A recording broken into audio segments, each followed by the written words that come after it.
Thank you, sir. On this inaugural session, we are very happy to share the message received from Sri Jishnudev Varmaji, Honorable Governor of Telangana. Quote, I am pleased to extend my warm greetings to the organizers and participants of the National Conclave on Lab to Society, Role of Science Communication in Shaping Viksit Bharat at 2047. Jointly organized by the Academy for Science, Technology and Communication and the ENADO Group.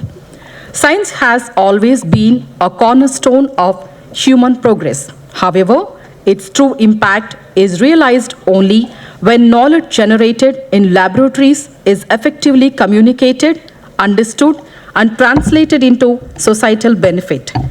In the regard, the science communication plays a vital and transformative role in bridging the gap between scientific discovery and public understanding, nurturing scientific temper, and empowering citizens to make informed and responsible choices.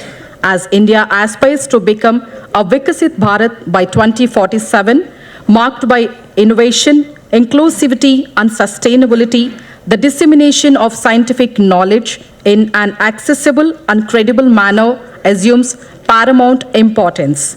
I commend the Academy for Science, Technology and Communication and the ENADO Group for convening scientists, educators, journalists, communicators, and young scholars on a common platform to deliberate on the significant theme. I am confident that the deliberations and outcomes of the conclave will contribute meaningfully to building a scientifically informed and progressive society.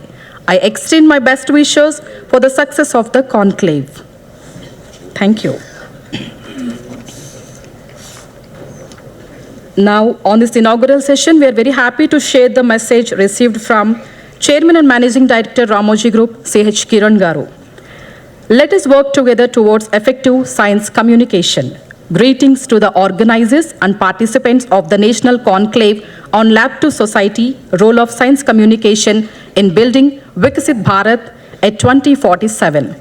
The theme of the conclave reminded me the words of a popular American psychologist who said, nothing in science has any value to society if it is not communicated. It is indeed an irony that though our daily lives are entirely dependent on science and technology, there are very few who are aware of the developments in the field of either science and technology. This situation calls for bridging the communication gap between scientists and the society. The benefits of effective science communication were witnessed during the COVID time. The pandemic came under control in our country because of the effective communication about the scientific essentiality of following good pandemic habits like wearing masks, washing hands, maintaining distance, taking healthy diet to fight the disease, and the need to get vaccinated. Neil Armstrong's historic moon landing on July 20, 1969 was broadcast live to an estimated 650 million people worldwide. This extensive media coverage stands out as the best example of the positive impact of the effectiveness of science communication on the society. It successfully inspired a generation of children, leading to a significant surge in interest and participation in STEM subjects. We are all currently benefiting from the resultant wave of innovation spurred by that engagement. Fostering scientific temperament is essential for attaining the lofty goal of achieving Viksit Bharat by the year 2047. Language is a major barrier for effective science communication. If the fruits of the progress in science are to reach the last man, science communication in the mother tongue should be promoted in a big way. I hope this conclave will find ways and means to promote science in regional languages. In an age of social media, clear, reliable science communication help counter myths, superstitions, and misinformation, the evils that hinder development. I hope this conclave will come out with ideas and suggestions to achieve these objectives. With best wishes. Thank you.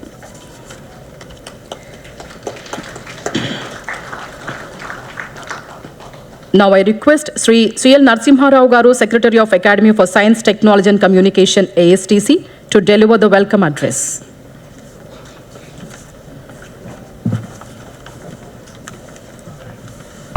Good morning to all. On behalf of the Academy for Science, Technology and Communication, ASTC, and the ENADU Group, I am pleased to extend a cordial welcome to our esteemed chief guest, our beloved Sri M. Venkaiah Naidu Garu,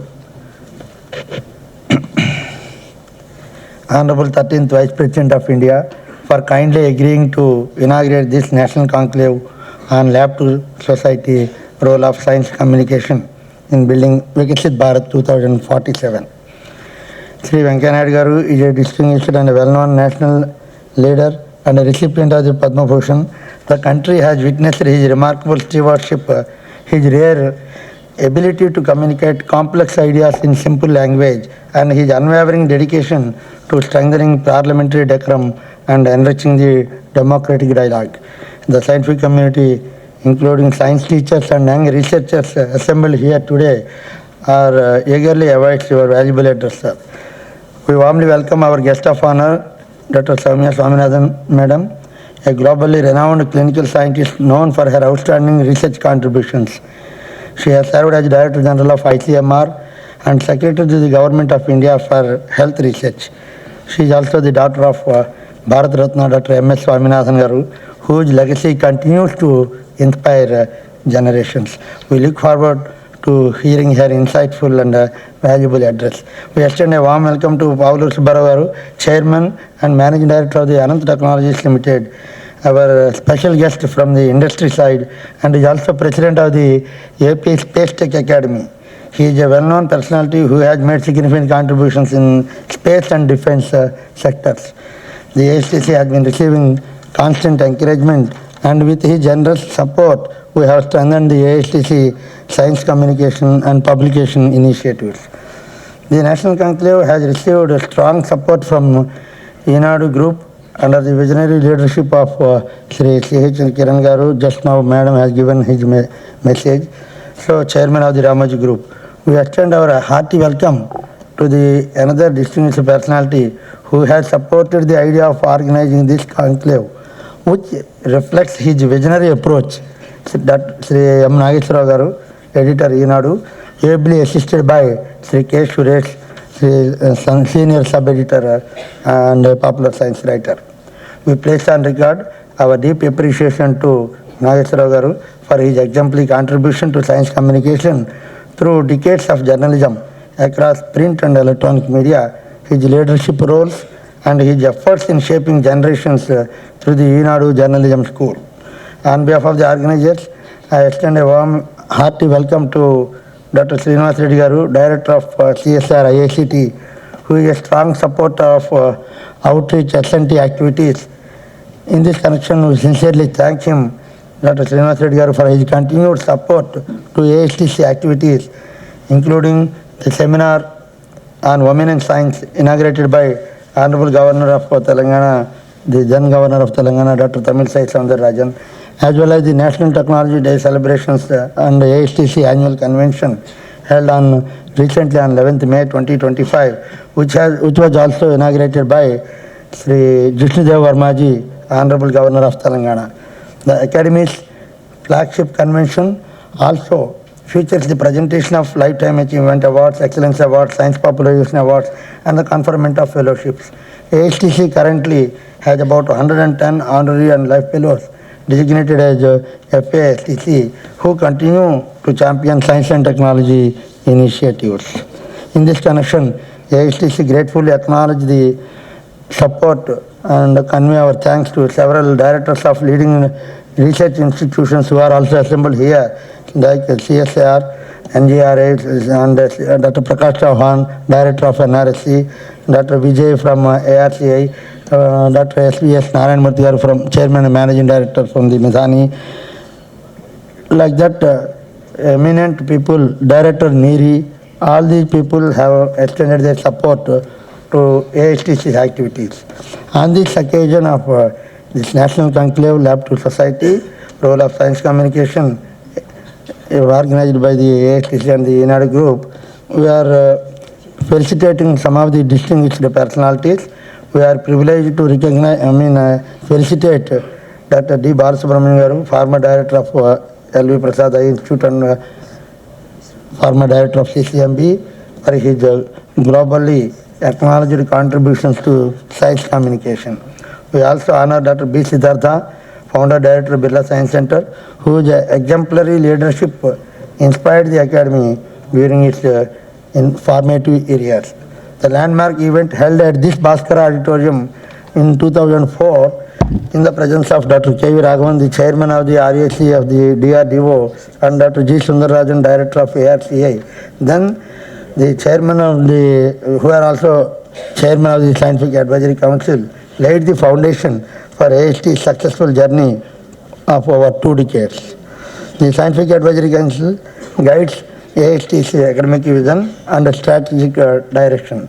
For over 2 decades, ASTC has thrived through voluntary support and collaboration from distinguished individuals and leading scientific organizations, with all major initiatives conducted without government funding, reflecting its strong community-driven and mission-oriented methods. I am happy to note the presence of several members of the Scientific Advisory Council today. I express my sincere thanks to Dr. Seth Mohandavar, Chairman of the Scientific Advisory Council, who will be President of this function, for his continuous guidance, and Dr. B. Shashikiran Garu, former Director of NIN, for his invaluable support in maintaining the quality of ASTC programs. On this occasion, ASTC is proud to felicitate the recipients of the Government of India's highest science and technology honor, Vijnana Shri, Dr. K. Tangaraju, former Director former director of CDFD, and also J.C. Bose Fellow, Dr. S. Venkat Mohan, director of CSR Neeri Nagapur, who are delighted that both, we are delighted to have both the awardees members of the ASTC Scientific Advisory Council. The two represent the ASTC as its Scientific Advisory Council, and we have decided to felicitate them on this occasion. Sorry for omission. Dr. Pallav Baglaji, eminent news editor from senior news editor from the NDTV, is here. He is also going to be honored as a distinguished science communicator. We are happy to share that to strengthen the communication of science communication, ASTC has launched a concise publication series titled as ASTC Communications, presenting contemporary scientific topics in an accessible form for a wider audience. On behalf of the ASTC family, we congratulate Dr. R.B.N. Prasad Garu, editor, for his untiring efforts in making this initiative successful. We are also happy to share that with the support of Digmarti Foundation, ASTC has brought out a booklet on cancer screening and prevention by Dr. D. Leela and Dr. D. Raghunath Rao Garu, which will be released by our chief guest. The second booklet on gas hydrates, a potential clean energy source for India, by Dr. Kalachand Singh, will also be released today. For science teachers, the ASTC provides a unique platform to engage with senior scientists and multidisciplinary experts, enabling them to enhance their ability to communicate science effectively, responsibly, and with real world impact. I am pleased to organize a seminar, symposia, panel discussions, publishes scholarly works, nurtures young scientific talent, and recognizes excellence through fellowships and awards. The Academy also organizes major national events, including the National Defence Science Conclave in memory of Professor Bhagavantam, scheduled on 6th February at Vijayawada, that is his native place, Agiripalli, by the Institute of Engineering Technology, and the celebration of International Women's Day on 7th March at VIT AP University in collaboration with Vellore Institute of Technology. Ladies and gentlemen, ASTC stands for today as a powerful example of how sustained vision, voluntary commitment, and academic integrity can create a vibrant platform where science truly serves society. With this perspective, today's conclave marks significant beginning in strengthening the bridge between the science and society. We will wholeheartedly thank the ENADU group for joining hands with ASTC in organizing this important national event. We are confident that many such initiatives will follow in the future. ASTC is keen to broaden the scope of its activities and welcomes the establishment of Memorandum of Understanding with research, educational and industrial organizations. With this brief introduction of ASTC, I once again welcome all of you, all the dignitaries, directors and heads of scientific and academic institutions, the delegates, particularly science teachers attending this conclave from long distances, and all the invitees for the today's national conclave. Welcome you all and thank you all.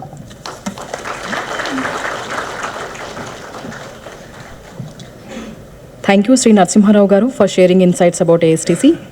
I now invite Dr. Arvind Prasad Garu, Honorary President of ASTC and former Chief Scientist, CSIR, IACT, to give an overview of the conference proceedings.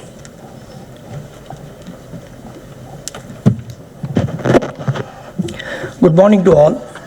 Respected Chief Guest Sri Venkaiah Naidu Garu, respected guest of honor Dr. Soumya Swaminathan Madam, and dignitaries in the dais, honorary fellows of ASTC, special invitees, delegates, particularly science teachers, and media friends. The conclave is the first collaborative attempt of ASTC and ENADU Group to boost science communication. By combating ASTC's outreach expertise and ENADU's media reach, we aim to connect scientists with the public, engage stakeholders, build trust in science, and support India's goal of becoming self-reliant. ASTC gratefully acknowledges the ENADU Group for its committed partnership and valuable support in advancing the cause of science communication in India. The conclave focuses particularly on supporting and empowering science journalists as well as science teachers. These efforts are designed to equip them with effective tools and strategies, enabling them to communicate complex science concepts with clarity and relevance in everyday life. The inaugural session set an encouraging tone for thoughtful discussions throughout the program. We are honored by the presence of Sri M. Venkaiah Naidu Garu, and we are awaiting for Sir's inspiring message. Sir has been promoting outreach regional languages, encouraging diverse media involvement, introduces the concept of scientific social responsibility, and continue to inspire youth in many ways. The conclave is also privileged to welcome Dr. Soumya Swaminathan Madam, who is here to motivate and energize all of us. Madam is globally respected science communicator, and she continues to advance effective communication in the areas of climate and health, nutrition, food systems, and tribal and rural health. We are also eager to receive messages from Dr. Paulu Subbarao Garu, Sri Nageswarao Garu, Dr. Srinivasa Reddy Garu, Dr. Mohan Rao Garu. Each of these distinguished personalities is recognized as an expert with their respective domains and is highly esteemed for their substantial contributions to science communication. We brought out a souvenir containing thoughtful, provoking, invited articles about science communication, along with lecture abstracts, panelist views, and profiles of national research laboratories like CSIR, IACT, and ARCI. ASTC expresses gratitude to Dr. B. Shashikaran, former director of ICMR NIN, Dr. Ahmad Kamal, former outstanding scientist at CSR IACT, Dr. K.R. Sambasarao, Vice Chancellor of Mangalayattam University, Dr. Kusmita Arora, Director of the Indo-German Science Technology and Center, Dr. Vijayalakshmi Venkatesan, former scientist at ICMR NIN, Dr. Suresh Yatapu, CEO of Nutritech Consulting Services Private Limited, and Dr. CVS Kiran, co-founder and CEO of Red Balloon Aerospace Private Limited, for contributing special articles to the souvenir covering topics related to space, defense, health, and nutrition. After the inaugural function, there are 4 sessions covering theme of the conclave. The opening session on advancements in space and defense sectors, Lab to Society, will be chaired by Dr. D.N. Reddy Garu, former chairman of RAC DRDO and former vice chancellor of JNTU Hyderabad, who is highly respected academic leader and science administrator. Sri J.A. Kamalakar Garu, former director of ISRO, and Dr. V. Seshagirao Garu, a former distinguished scientist and associate director of ISRO, will be delivering first 2 lectures on India's major space achievements such as ISRO's launch vehicles and Chandrayaan-3, etc. But both these experts have over 4 decades of experience in space science. Dr. V. Bhujangarao Garu, former distinguished scientist and director general at DRDO, speaks on societal benefits of defense technologies developed by DRDO. He also has over 40 years of expertise in the defense sector. Dr. S.V.S. Narayanamurthy, Chairman and Managing Director of Midhani, Hyderabad, delivers the last lecture in this session on material research for national strategic programs. He is renowned for his contributions to aerospace materials, ultra-high strength alloys, failure analysis, and space propulsion systems. The second session on the role of science communication in disseminating scientific achievements to the public will be chaired by Dr. B. Shishikar, and former Director of the National Institute of Nutrition, Hyderabad, who is one of the India's most respected nutrition scientists, pathologists, and public health expert. The session has 2 lectures. The first lecture will be delivered by Sri Pallav Bagla, Senior Science Editor, NDTV, New Delhi. He is a respected Indian science communicator and speaks Bridging the Communication Gap, How to Make SNT a Shared Nation Dream. His lecture emphasizes the importance of effective science communication for India's technological advancement. He touches upon stronger institutional support, improved journalist training, responsible social media use, etc. Dr. Usha Raman, a former professor at the University of Hyderabad and a prominent figure in media research, discusses mainstreaming science journalism. She points out that science reporting often originates from scientific institutions and highlights the importance of better training for journalists to effectively communicate scientific developments. The third session of the conclave covers advancements in health and nutrition lab to society. Dr. Ahmad Kamal, Prime Minister Professor Osman University and former outstanding scientist CSR ICT will be chairing the session. Dr. Kamal is a highly accomplished medicinal scientist known for his outstanding contributions. Dr. Raghunath Rao Garu, a leading medical oncologist with over 40 years of experience at MNJ Cancer Hospital in Hyderabad, will open the session with a lecture on the increase of non-communicable diseases in India, including heart diseases, diabetes, respiratory illness, and cancer. He emphasizes the need for lifestyle changes, early detection, government action, and stronger healthcare systems to address these issues. Dr. Subbarao Gavarvarapu from ICMR-NIN will delivered the second lecture on nutrition policies and programs in India, a constant communication dilemma between facts and fiction. Drawing his social science expertise in nutrition communication, he will discuss challenges in conveying science evidence and evolving research and misinformation, and stress the need for trust-based communication. The concluding session of the conclave will feature a panel discussion entitled Discovery to Dialogue, Reimagining Science Communication for a Sustainable Future. The session will be chaired by Dr. C.H. Mohan Rao, Senior Professor Emeritus, Viksit, Hyderabad, and former Director of CSR, CCMB, who is highly respected for his significant contribution to scientific communication, in addition to his outstanding professional contributions. The distinguished panel comprises Dr. B. Venkatraman, former Director, Indira Gandhi Center for Atomic Research, Kalpakam, Dr. D. Sailaja, Distinguished Scientist, CSR Headquarters, Mr. M. Somasekar, Senior Journalist, Business Line, Professor Vijay Kaver, former Dean and Professor Angro, Mrs. N. Aparna Rao, ARCI, Professor Keithman Syal, Assistant Professor from BITS Pilani, and Mr. Naresh Nonna, Managing Editor, Neoscience Hub. The discussions will address strategies for bridging research and society through science communication, with an emphasis on creative, inclusive, and responsible approaches. Additionally, the panel will explore the impact of effective communication on public trust, awareness, and advancement towards Viksit Bharat at 2047. We have made every effort to address the theme of the conclave by bringing together distinguished experts from the fields of defense, space, health, and nutrition, alongside experienced science communicators representing science institutions and media organizations. ASTC and ENADU would be pleased if this initiative inspires journalists and science teachers to adopt effective strategies for promoting the lab society concept. Thank you. Once again, I welcome you to this conclave. Thank you.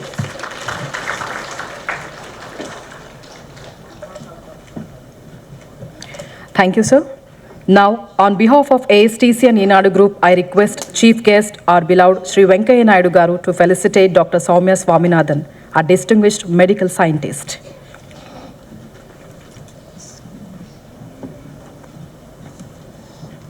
A globally respected scientific communicator, Dr. Soumya Madam played a pivotal role at the WHO in making scientific evidence accessible to the public. She promoted transparent, evidence-based decision-making through living guidelines, clarified evolving scientific data on variants, vaccines, and treatments, addressed misinformation with clarity, and strengthened stakeholder engagement and digital outreach. As the chair of MS Swaminathan Research Foundation, She continues to advance effective communication in the areas of climate and health, nutrition, food systems, and tribal and rural health.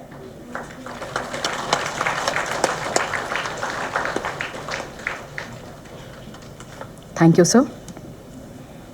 Thank you, madam. Now, it is the time for the release of ASTC communications and invite Dr. D. Raghunath Rao Garu, Professor of Medical Oncology, and Dr. Leela Garu, Consultant Gynecologic Oncologist, authors of booklet on cancer screening and prevention. Dr. D. Raghunath Rao Garu, Professor of Medical Oncology, and Dr. D. Leela Garu, Consultant Gynecologic Oncologist, authors of booklet on cancer screening and prevention. I request Dr. Kalachand Sain, former Chief Scientist and Head of the Seismic Group at CSIR NGRA, Hyderabad, who is the author of Gas Hydrates, a clean and huge potential energy source for India. I request our Chief Guest to release both these ASTC communications and felicitate the authors.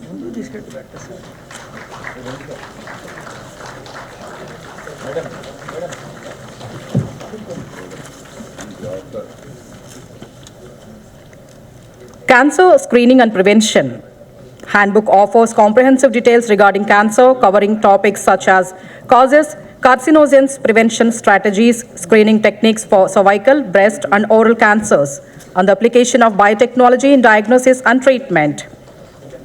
ASTC acknowledges Digumarti Foundation for their generous support in bring out this booklet.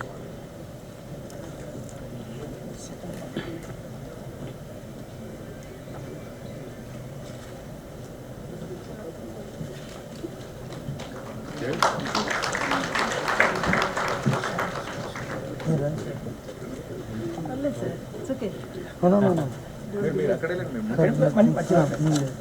ఇద్దరికి కలిపేసి ఇంకా joint కాబట్టి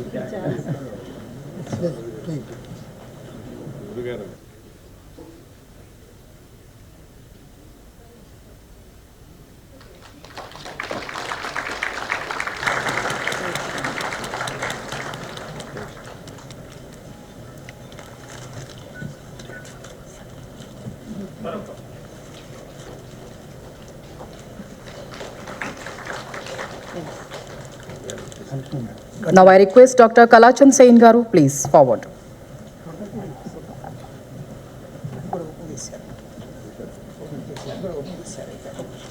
Gas Hydrates booklet provides an overview on the importance of gas hydrate resources for enhancing India's energy security while reducing dependence on coal and oil. As India holds significant promise for utilizing gas hydrates as an energy source, the author presents a thorough summary of the latest advancements and future opportunities in gas hydrate technologies.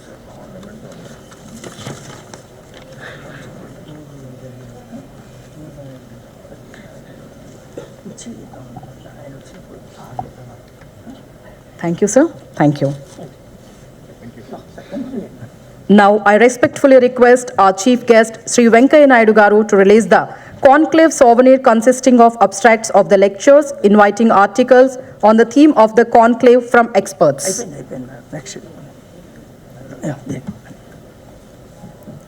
I would now like to invite Dr. D. Balasubramanian, former Director of Research at LVPEI and former Director of CSIR CCMB, to the dais to receive the honor. ASTC annually honors eminent scientists and distinguished science communicators. I now invite our chief guest, Dr. Venkaya Naidu Garu, and the guest of honor, Dr. Soumya Swaminathan, to felicitate Dr. D. Balasubramanian Garu.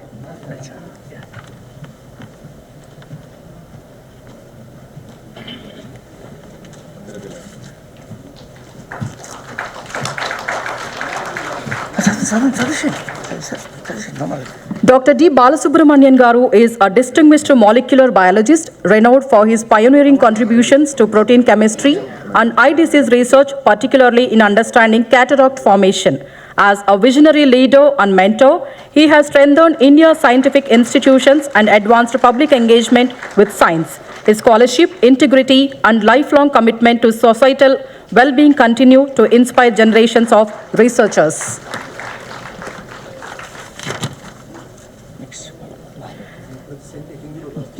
Now I invite Sri Pallava Bagla, Senior Science Editor, NDTV, to the dais to receive the honor. Sri Pallava Bagla stands among India's most distinguished, respected and influential science communicators, known for his rare ability to translate complex scientific developments into narratives that inform, inspire and engage diverse audience. Sri Pallava Bagla, a long-standing contributor to Science magazine and recipient of prestigious national and international awards. He has played a pivotal role in bringing India's scientific achievements to global audience.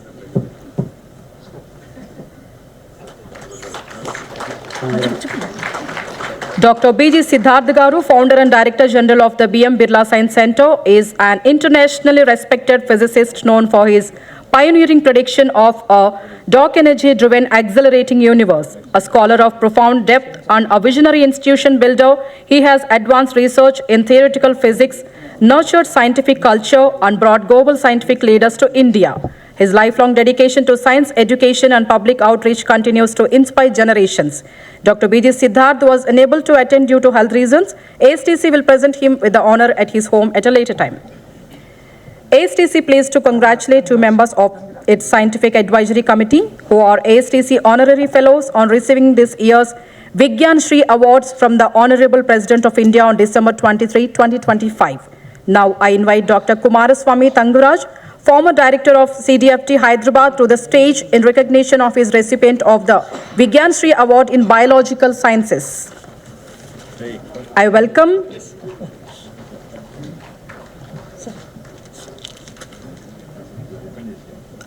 Dr. What name? Open this word. Next. Next.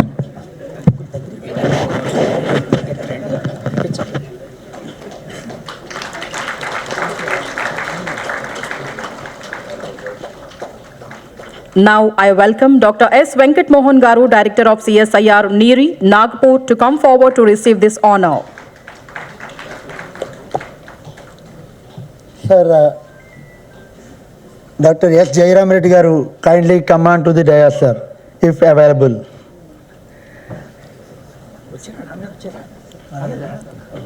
Vigyan Shri is one of the India's national level science honors presented under the Rashtriya Vigyan Puraskar framework. It recognizes distinguished contributions by scientists and technologists across major domains of science and engineering.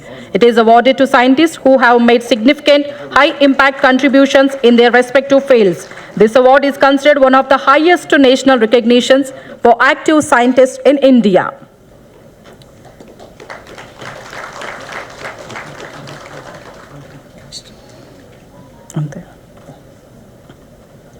Chief guest address. Chief guest address, Peter. Shall we say? Me address, sir.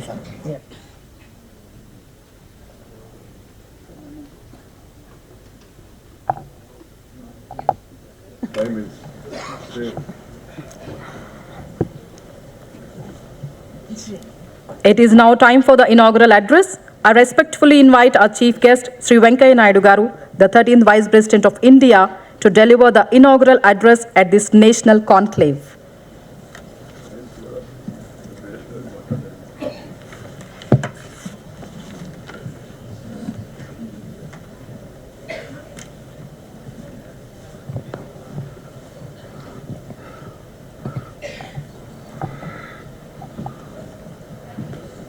అందరికీ నమస్కారాలు. Doctor Soumya Swaminathan ji, doctor Pavuluri Subbarao గారు, doctor D Srinivas Reddy గారు, శ్రీ ఎం నాగేశ్వరరావు గారు, editor ఈనాడు, doctor CH Mohan Rao గారు, doctor RBN Prasad గారు, doctor CL Narasimharao గారు, scientists who are all attending this conference, and my dear friends, I am pleased to be here at this national conclave on a topic of great relevance, lab to society, role of science communication in building Viksit Bharat, organized by the Academy of Sciences, Technology, Communication in collaboration with the ENADU Group. I'm very happy that ENADU Group is cooperating with them because communication is research is one important aspect, communication is another important aspect. So it's good that ENADU Group has joined this conclave in order to collaborate with the Academy. Since its inception in 2004, ASTC has been contributing to the spread of scientific awareness, and I am told that it is now focusing on organizing annual activities by bringing together scientists, engineers, and doctors, among others, on a common platform to discuss matters of current scientific interest. అలాగే ఈనాడు సంస్థ విషయానికి వస్తే సమాజం గురించి ఆలోచించడం, సమాజం కోసమే పనిచేయడం ఆ సంస్థ యొక్క డిఎన్ఏలో ఉందని నేను అనుకుంటున్నాను. తెలుగు పత్రికా రంగంలో ఒక విప్లవాన్ని సృష్టించిన పద్మవిభూషణ్ శ్రీ చెరుకూరు రామోజీరావు గారు ఒక ధృవతార. క్రమశిక్షణ, అంకిత భావం, దూరదృష్టి, discipline, commitment and also foresight, అవి అన్నీ కూడా ఆయన సొంతం. ఆయన పత్రిక పెట్టిన తొలినాటి నుంచే శాస్త్రీయ అంశాలకు ప్రముఖ స్థానం కల్పించేవారు. సాధారణంగా న్యూస్ పేపర్సు ఈ విషయానికి ఎక్కువ ప్రాధాన్యత ఇవ్వవు, కానీ ఈనాడు మొదటి నుంచి కూడా ఈ శాస్త్రీయ అంశాలకు ప్రముఖ స్థానం కల్పించేవారు. తెలుగు పాఠకులకు శాస్త్ర విజ్ఞానాన్ని అందించాలని తాపత్రయపడేవారు. ఆయన వేసిన బాటలో ఆయన ఆశయాలకు అనుగుణంగా వారి అబ్బాయి కిరణ్ గారు ఈనాడుని ముందుకు నడిపిస్తున్న తీరు అభినందనీయం.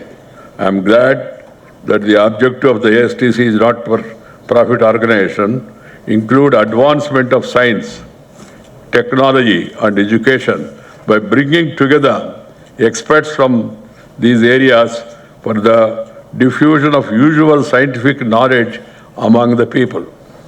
I am pleased to note that the ASTC also seeks to organize science communication activities through popular lectures, seminars, symposia, workshops, refreshing courses, panel discussions, etc. Besides the publication of books, newsletters and journals on science. శాస్త్ర విజ్ఞానం 4 గోడల మధ్య ఆగిపోకూడదు.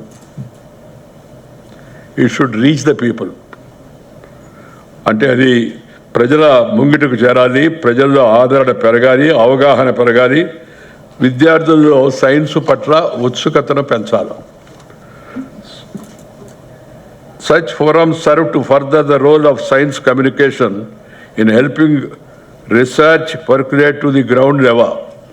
Outcome of research in labs must benefit society at large at an accelerated pace for us as a nation to build a strong Viksit Bharat by 2047. This can only be done when you inculcate scientific temper on a widespread scale by creating sound knowledge base. Equally critical is the need to foster academia industry linkages. This is very important. Academia and industry linkages and promote active engagement within the scientific community. There should be a powerful thread meaningfully connecting science, technology and society. As well as you are all aware that science communication serves as a vital conduit that transforms and transports the lab-based research from specialized silos to broader society. It amplifies the visibility and influence of research outcome. ఈనాడులో జ్ఞాననేత్రం శీర్షిక కింద ఎంతో సరళంగా in a very simple manner సైన్స్కు సంబంధించిన అంశాలను ప్రచురిస్తున్నారు. క్లిష్టమైన పరిశోధనా అంశాలను సామాన్యులకు అర్థమయ్యేట్టు రాయడంలో ఈనాడు ముందంజలో ఉంది. చంద్రయాన్ ప్రయోగ సమయంలో ఈనాడు కల్పించిన అవగాహన నాకు ఇప్పటికే గుర్తుంది. ఆ రోజుల్లో తెలుగు రాష్ట్రాలు చంద్రయాన్ ఫీవర్లో ఊగిపోయాయంటే ఈ పరిణామాన్ని పాఠకులకు ఈనాడు చేరవేయడమే దానికి ప్రధాన కారణం అని చెప్పి నేను భావిస్తున్నాను. ఈ విధంగా సమాజంలో సైన్స్ పట్ల ఎంత ఆదరణ పెంచగలిగితే మన దేశం సైన్స్ రంగంలో అంత ముందంజ వేయగలుగుతుంది. By translating complex findings into accessible narratives, it empowers diverse audience to apply scientific knowledge effectively. This makes it an important tool in building Viksit Bharat. Science communication breaks down barriers between researchers and the public policy makers and stakeholders. Without effective science communication, discoveries remain confined to academic journals. This in turn limits real-world impact like policy changes or public health initiatives. Similarly, building science literary helps counter the misinformation. Because information with confirmation is more than an ammunition. You need to have the information with confirmation. That is very much required. So this building up this science literally helps counter the misinformation and encourages public input on research priorities and risks. By reaching larger audience, science communication influences decisions on global challenges like climate change, which is a very important aspect in public life across the globe. The harmful impacts of the pesticides on agriculture or on the nature of pandemics, for example. We are all aware that enough information is not given to the farmers or reaching the farmers because they are all using different pesticides which are affecting the human health also. మానవ జీవన నాణ్యతను పెంచడంలో science and technology పాత్ర చాలా కీలకమైంది. హరిత విప్లవ పితామహుడు Shri MS Swaminathan గారి కృషి వలనే భారత్ ఆహార రంగంలో స్వయం సమృద్ధిని సాధించింది. Because of the efforts made by the great scientist, the great son of this great country, Sri M.S. Swaminathan, that we are able to achieve. Once upon a time we used to import food, but now we are in a position to export food. That is the greatness of the scientific community, and particularly Sri M.S. Swaminathan ji. పాశ్చాత్య దేశాలు వారి సాంకేతిక పరిజ్ఞానాన్ని మనకు బదలాయించడానికి నిరాకరించినప్పుడు విక్రమ్ సారాభాయ్,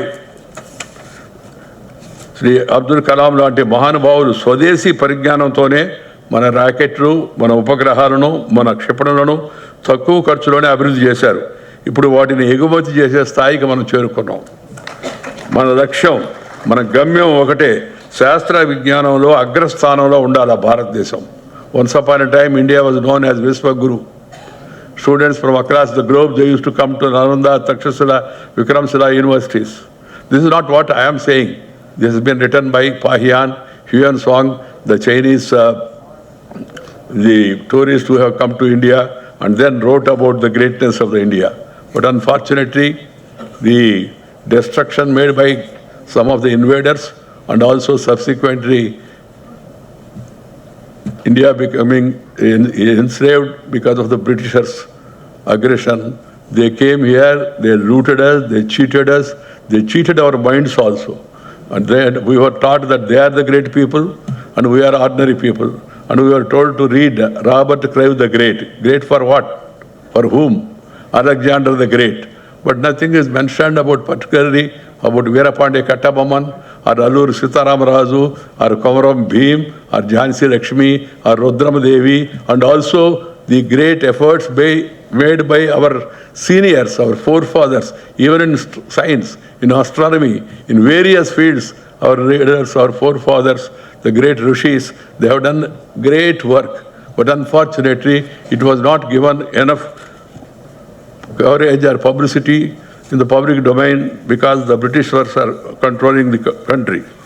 మన దేశం science and technology రంగంలో దూసుకుపోవడంలో ప్రభుత్వంతో పాటు ప్రైవేటు వ్యక్తుల యొక్క, ప్రైవేట్ సంస్థల యొక్క పాత్ర కూడా చాలా కీలకంగా ఉంది. డాక్టర్ పావులూరి సుబ్బారావు గారి నేతృత్వంలో అనంత టెక్నాలజీస్ వంటి సంస్థలు ఇస్రో మిషన్లలో కీలక పాత్ర వహిస్తూ ప్రైవేట్ శాటిలైట్ తయారీలో అగ్రగామిగా నిలబడడం గర్వకారణం. Private institutions also are playing a great role in our scientific advancement and particularly this Ananth Technologies of Dr. Paulur Subbarao Garu, who is here on the dais. They played an important role in the ISRO and various projects taken up by the ISRO, including the satellite preparation also. మన వద్ద మేధస్సు కొదవలేదు. మన దేశంలో ఆది కాలం నుంచి, వేదకాలం నుంచి, పుణ్యకాలం నుంచి, పురాణ కాలం నుంచి పూర్వీకులు అనుభవించి రంగరించి మేళవిచ్చినట్టే అద్భుతమైన విజ్ఞానం మన పెద్దలు మనకిచ్చారు. My grandfather studied only up to 10th class, but he gave me all the what you call it as prapanchika parigyanam, the worldly knowledge, the public knowledge, basically was given by my grandfather to me. Such is the knowledge of Indian society. మన వద్ద ఇందాక నేను చెప్పినట్టుగా మేధస్సు కొదవలేదు. శ్రీ రామానుజం, శ్రీమతి శకుంతలాదేవి వంటి గణిత మేధావులు, Shri Kalyampudi Ramakrishna Rao, CR Rao వంటి గణిత శాస్త్రవేత్తలు, సర్ సివి రామన్, శ్రీ చంద్రశేఖర్ వంటి నోబెల్ విజేతలు మన దేశ కీర్తిని విశ్వవ్యాప్తం చేశారు. We should always recall the great services made by Shri CR Rao, sir CV Raman, Shri Chandrasekhar, who made us really feel proud by their efforts. ఈరోజు మనం ఏఐ గురించి విస్తృతంగా మాట్లాడుకుంటున్నాం. వీఆర్ డిస్కసింగ్ అబౌట్ ఏఐ పరిజ్ఞానం వెనుక కీలక పాత్ర పోషించేది డేటా సైన్స్. అయితే ఈ డేటా సైన్స్కు మూలమైన వివిధ గణాంక నమూనాలకు ఆధారం శ్రీ కల్వంపూడి రాధాకృష్ణారావు గారి పరిశోధనలేనని సంబంధించిన విషయాన్ని మీ అందరికీ కూడా చెప్తున్నాను. ప్రచారం లభించకపోయినా తెర వెనుక ఉండి మానవాళి సంక్షేమం కోసం అద్భుతమైన ఆవిష్కరణలు చేసిన ఎంతోమంది భారతీయ శాస్త్రవేత్తల కృషిని మనం స్మరించుకోవాలి. ఉదాహరణకు డాక్టర్ యదాప్రగడ సుబ్బారావు గారు. అటువంటి మహనీయుల గురించి మనం ఎంత చెప్పుకున్నా తక్కువే. కణాలకు శక్తినిచ్చే ఏటీపీ కణువును కనుగొన్నది ఆయనే. క్యాన్సర్ చికిత్సలో వాడే మెథోట్రెక్సైట్, ప్రాణరక్షక యాంటీబయాటిక్, టెట్రాసైక్లిన్ వంటి ఎన్నో ఆవిష్కరణల వెనుక ఉన్న మేధావి మన తెలుగు వాడేనంటే సుబ్బారావు గారు. అలాంటి మహనీయులు చేసిన కృషిని మనం గుర్తు చేసుకుంటూ ఉండాలి. వాడి దగ్గర నుంచి ఈ స్ఫూర్తిని పొందేదానికి మన యువతరాన్ని మనం ప్రోత్సహిస్తూ ఉండాలి. Science communication secures political support, promotes trust in science and accelerates practical applications in business, in education, in researchers who have mastered these skills, amplify the efforts, ensuring lab innovations contribute to societal progress. అయితే మన మేధస్సుని మనం వ్యవస్థీకృతం చేయాలి. అది ఆశించిన స్థాయిలో లేకపోవడం వల్లనే మన పరిశోధన పత్రాల విషయంలో వెనకబడ్డాం. ఏటా 10 లక్షల పరిశోధన పత్రాలను ప్రచురిస్తూ China is 10 lakh research papers they are publishing. 28% to 30%. China is standing in the first place. America 6 lakhs to 7 lakhs, 11 to 13% share, they are in the second place. Bharat, India 2 lakh papers of 5 to 7%. We are in the third place. But we must move on. And we have the competence, we have the capacity, and the government is ready to extend support and is extending support also. America, China వంటి దేశాలతో పోలిస్తే మన పరిశోధనలు వాణిజ్యపరంగా, సామాజికంగా మరింత ప్రభావం చూపాలి. Research is for the welfare of the people ultimately. That should be kept in mind. Science and technology should be utilised for the advancement of knowledge and also enhancing the people's capacities and caliber so that they can make further progress in order to help larger sections of the society. దేశవ్యాప్తంగా centres of excellence ఏర్పాటు చేయడం చాలా అత్యవసరం.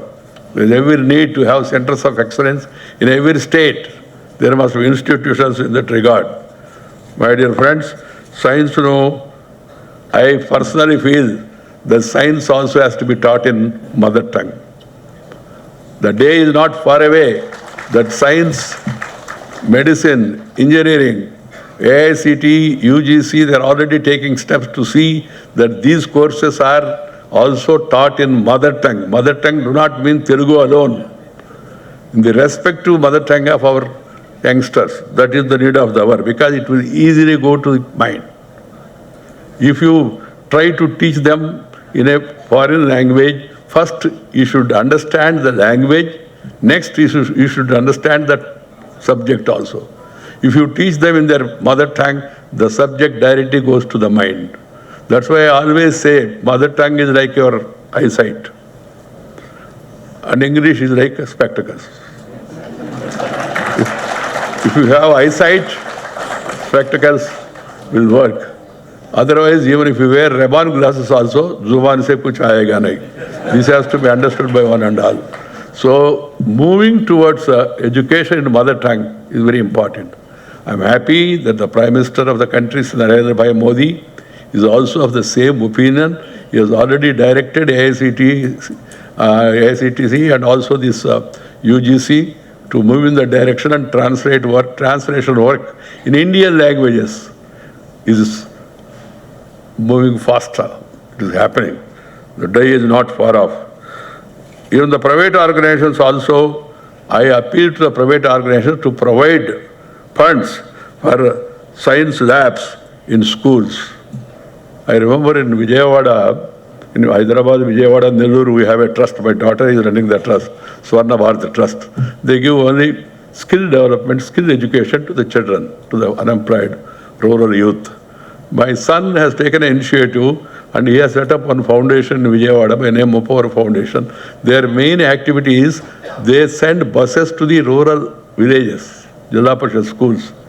Pick up the children from the Jilla Parishad school, bring them to the headquarters where the lab facility is there and they are exposed to various labs and they are also given proper understanding. Then again they are dropped into the respective villages because many of the villages, Jilla Parishad schools, do not have science laboratories. That is the situation because we are a vast country, we are moving faster, we are growing also, but we have great challenges, 143 crore population. That too, 60% of the people are still in the rural areas. Accessibility to the rural areas and also the educational standards in the rural areas, they need to be focused and they need to be improved also in this regard. So I personally feel once you start teaching them in their mother tongue, once you provide them the basic laboratory facilities in the rural areas, they will pick up and the private organizations, the rich people, they must come forward to share some of their wealth in this direction. Share and care is the core of Indian philosophy. Share and care is the core of Indian philosophy. నువ్వు పెంచుకో ఆ తర్వాత ఇతరులతో పంచుకో పెంచుకోకుండా పంచుకుంటే ఏమవుతుందో మీ అందరికీ తెలుసు నేను చెప్పాల్సిన అవసరం లేదు సో ముందు పెంచుకోవాలి we must increase wealth do not mean only financial wealth is knowledge also is wealth we're moving towards knowledge economy and Indian people, there is no dearth of knowledge among Indian children. This land, this water, this air, it has something special. You look at the international scenario where more multinational companies, they are having Indians as CEOs. Sundar Pichai, Nadella Satya, what is the... They proved that they are second to none. And that's why they are chosen to head the institutions. We should encourage more and more research, more and more scientific temper among the children so that they take interest in the future and then become something in their life. Science communication can become more effective by leveraging platforms like social media. Social media has to be properly utilized. Now the social media is unfortunately has become an anti-social media. They put up headline. You go through inside the line, there is nothing in the inside. This is what is happening. And some people, they want to make headlines so that it becomes deadline to us. We should not be carried by the misinformation. The social media has to be utilized, channelized in a proper manner so that the information goes to the people. The rapid dissemination and feedback can be utilized by utilizing the social media. We must note that the ultimate goal of science and communication is to transform isolated research into a shared resource, empowering society to harness its full potential. నిజానికి ప్రపంచం అంతా 16వ శతాబ్దంలో science గురించి మాట్లాడడం మొదలు పెడితే మన భారతీయులు కొన్ని వేళ్ల క్రితమే అంతరిక్షం నుండి అణువు వరకు అన్నింటినీ క్షుణ్ణంగా అధ్యయనం చేశారు. పరమాణు సిద్ధాంతాన్ని గురించి పరిచయం చేశారు. దాని మీద ఇప్పుడు చర్చ జరుగుతుంది. గణనాథ మహర్షి సున్నాను కనిపెట్టి గణితానికి ఆధారంగా ఇచ్చిన ఆర్యభట్టు భూమి చుట్టూ తాను తిరుగుతున్నదని ఆ రోజే చెప్పాడు. ఇవన్నీ now some people are questioning all these information also. I appeal to them also, you make study and then try to get, as I said, information with confirmation. ఈ ప్లాస్టిక్ సర్జరీ సుశ్రుతుడు శస్త్రశాస్త్రంలో ప్రావీణ్యుడని మన శాస్త్రాలు చెబుతూ ఉన్నాయి. ఖగోళ శాస్త్రంలో త్రికోణమితిలో వరాహమిహిరుడు అద్భుతమైన సూత్రాలను అందించాడు. ఆ ఢిల్లీలో ఇనప స్తంభం ఐరన్ పిల్లర్ సుమారు 1600 ఏళ్ళ నాటిది. ఈ మనకి లభించినటువంటి యొక్క మన పూర్వీకుల నుంచి వచ్చినటువంటి యొక్క అనుభవాన్ని మనం ఉపయోగించుకొని మనము మన మేధస్సును కాపాడుకునే పేటెంట్ అవగాహన కూడా మన దేశంలో కొంచెం తక్కువ. 2023లో భారత్ దాదాపు 64,480 పేటెంట్ దరఖాస్తులతో ప్రపంచంలో 6వ స్థానానికి చేరింది. We have reached the 6th place in getting this patent. This a good development. But China ఏడాదికి 18 లక్షలు దరఖాస్తు చేస్తుంది. మనం 64,000 దరఖాస్తులు చేస్తున్నాం. అందుకని మనం ఆ విషయంలో కూడా ముందుకు వెళ్ళాల్సి ఉంది. పసుపు, వేప, basmati rice, these are all our traditional products. But the foreigners have patented these products. We should take lead. And also the prapanchavyaptanga worldwide, Ongole bull, Brazil is encouraging it, Ongole bull. And we are not showing that much interest in order to develop our own breeds. So we need to focus on such initiatives. విజ్ఞానమే వెలుగు. ఆ వెలుగు ప్రతి గడపకు చేరాలి. విజ్ఞానం విదేశాల నుండి దిగువ చేసుకోవడం కాదు, మన గడ్డపైనే ఆవిష్కృతం కావాల్సిన అవసరం ఎంతో ఉంది. ప్రయోగశాలలో విజ్ఞానం ప్రజాక్షేత్రంలో వికాసం కావాలి.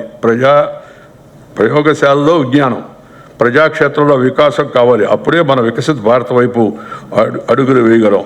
ఈ దిశగా ఏఎస్టిసి వంటి సంస్థలు, ఈనాడు లాంటి సంస్థలు, విశ్వవిద్యాలయ universities, schools and colleges and other institutions, they should work more and more in this direction of the dissemination of the information. My dear friends, the education should become a mission, not expecting any commission or doing any omission or giving any remission. Must have passion for the nation.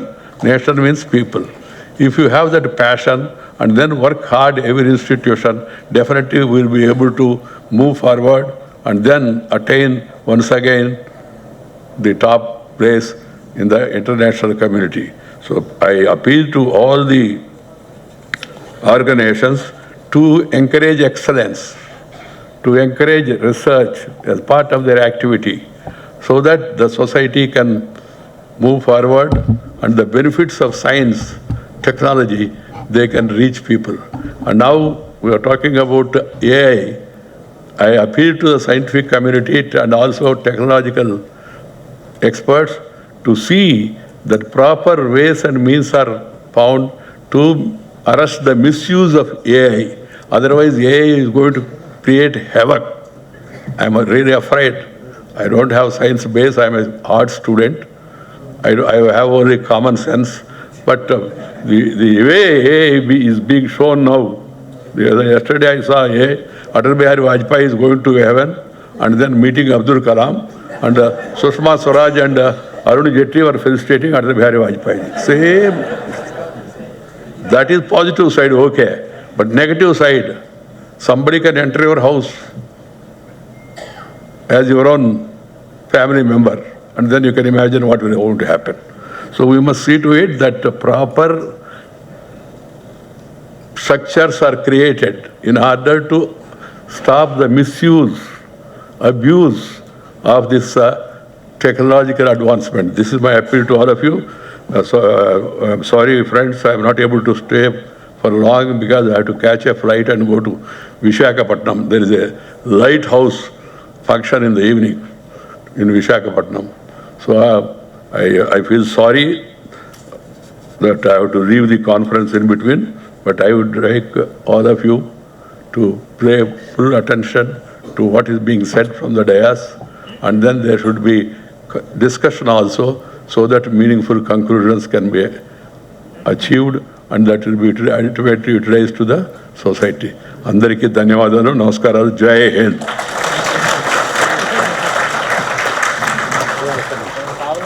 Thank you, sir. Now, on behalf of ASTC and Enadu Group, I request Dr. C.H. Mohan Rao Garu, Sri Pavluri Subbarao Garu to felicitate our Chief Guest, Sri Venkaiah Naidu Garu.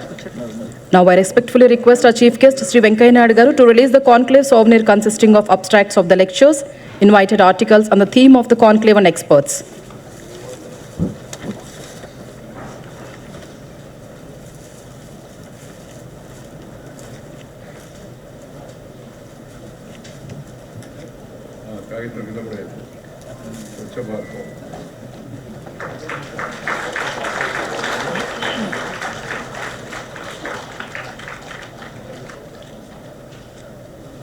Thank you. Shall we sir? Just shall we?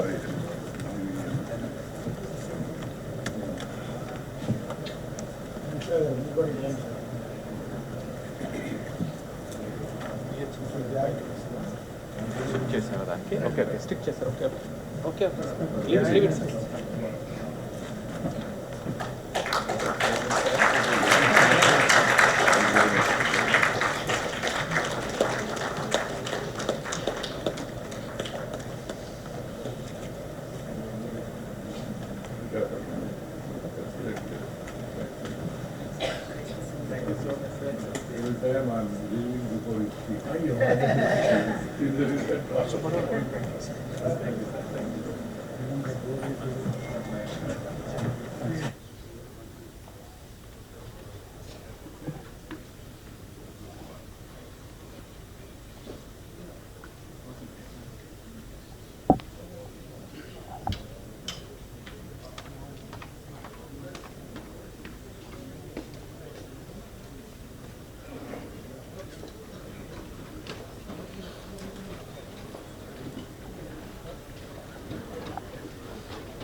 Next.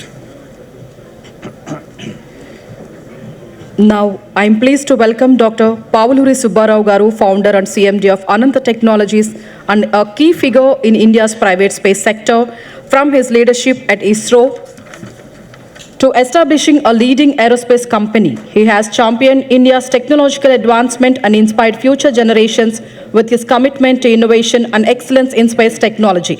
Dr. Subbarao Garu is the president of the AP Space Tech Academy. She has to go on.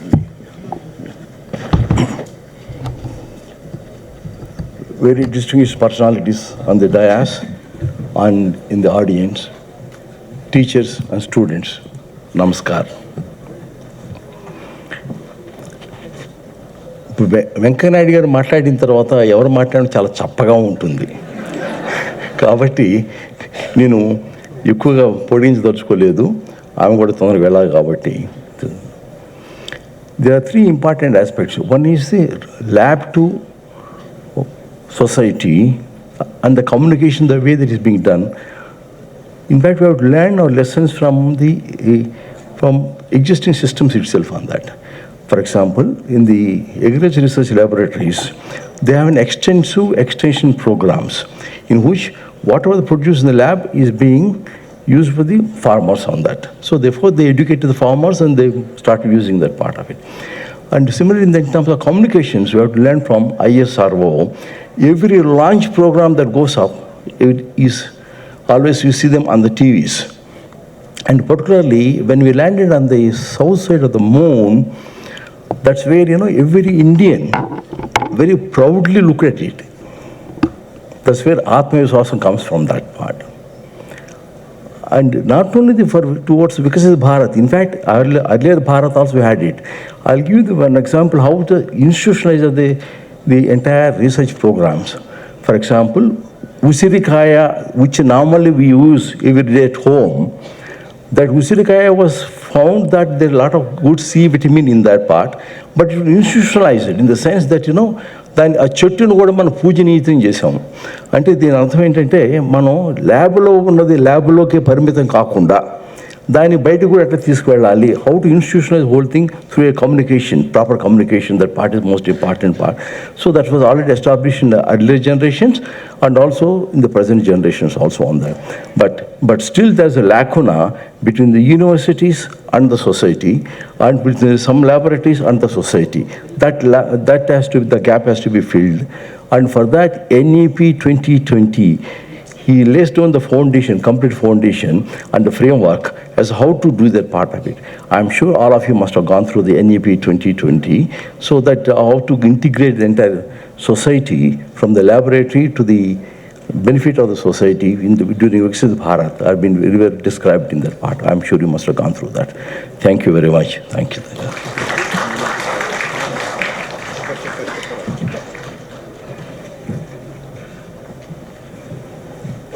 Thank you, sir.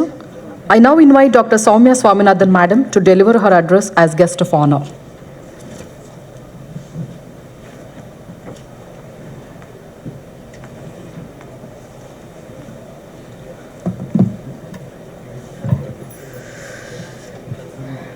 Very good morning to everyone.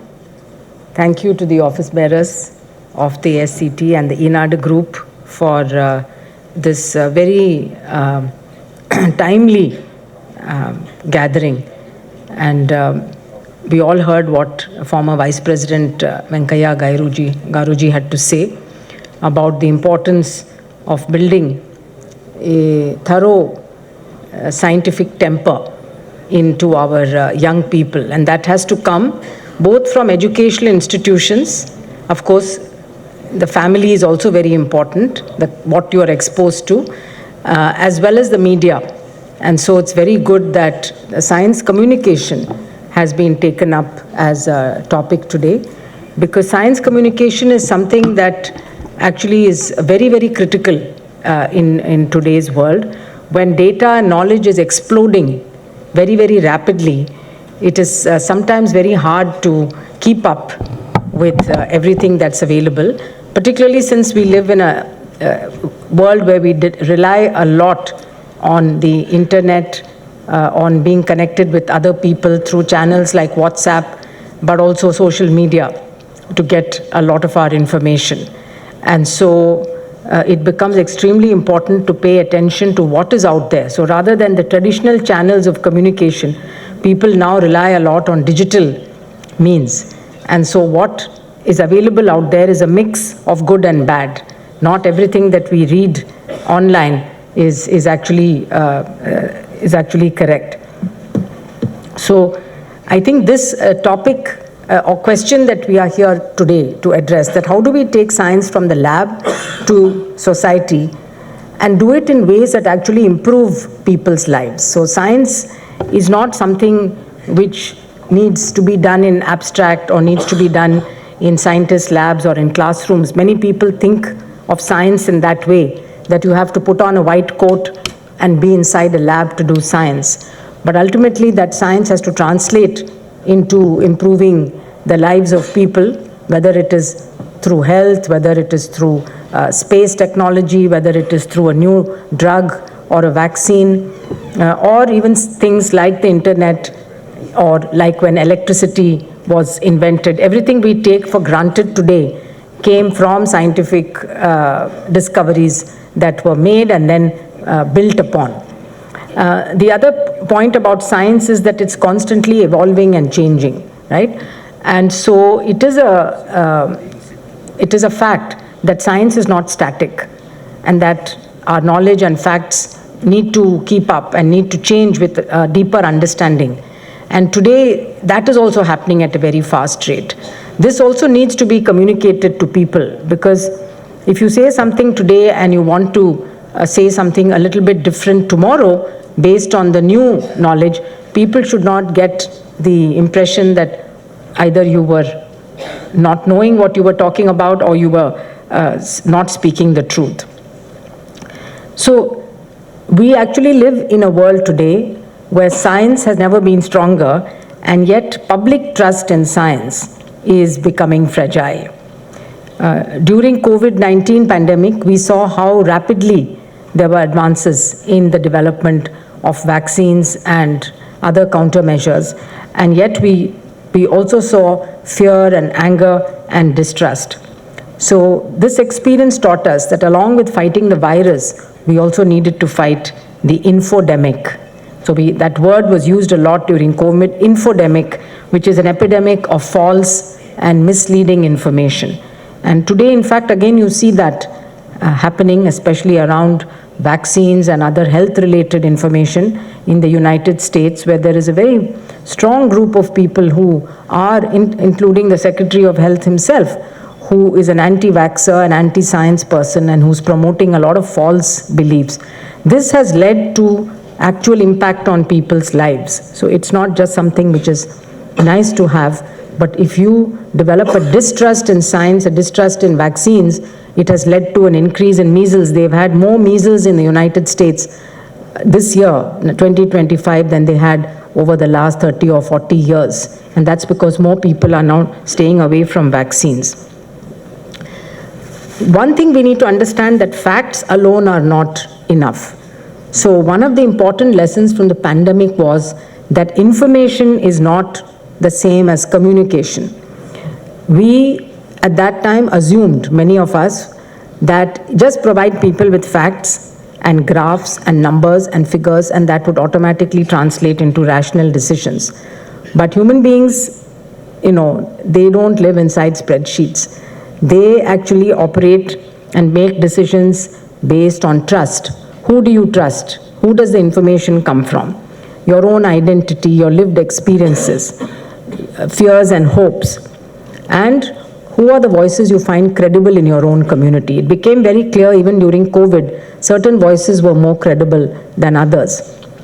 So the point is that sometimes your facts may be correct, but the failure is that we speak without listening first. So at the WHO, we did have a program that our communications department developed, which was called social listening.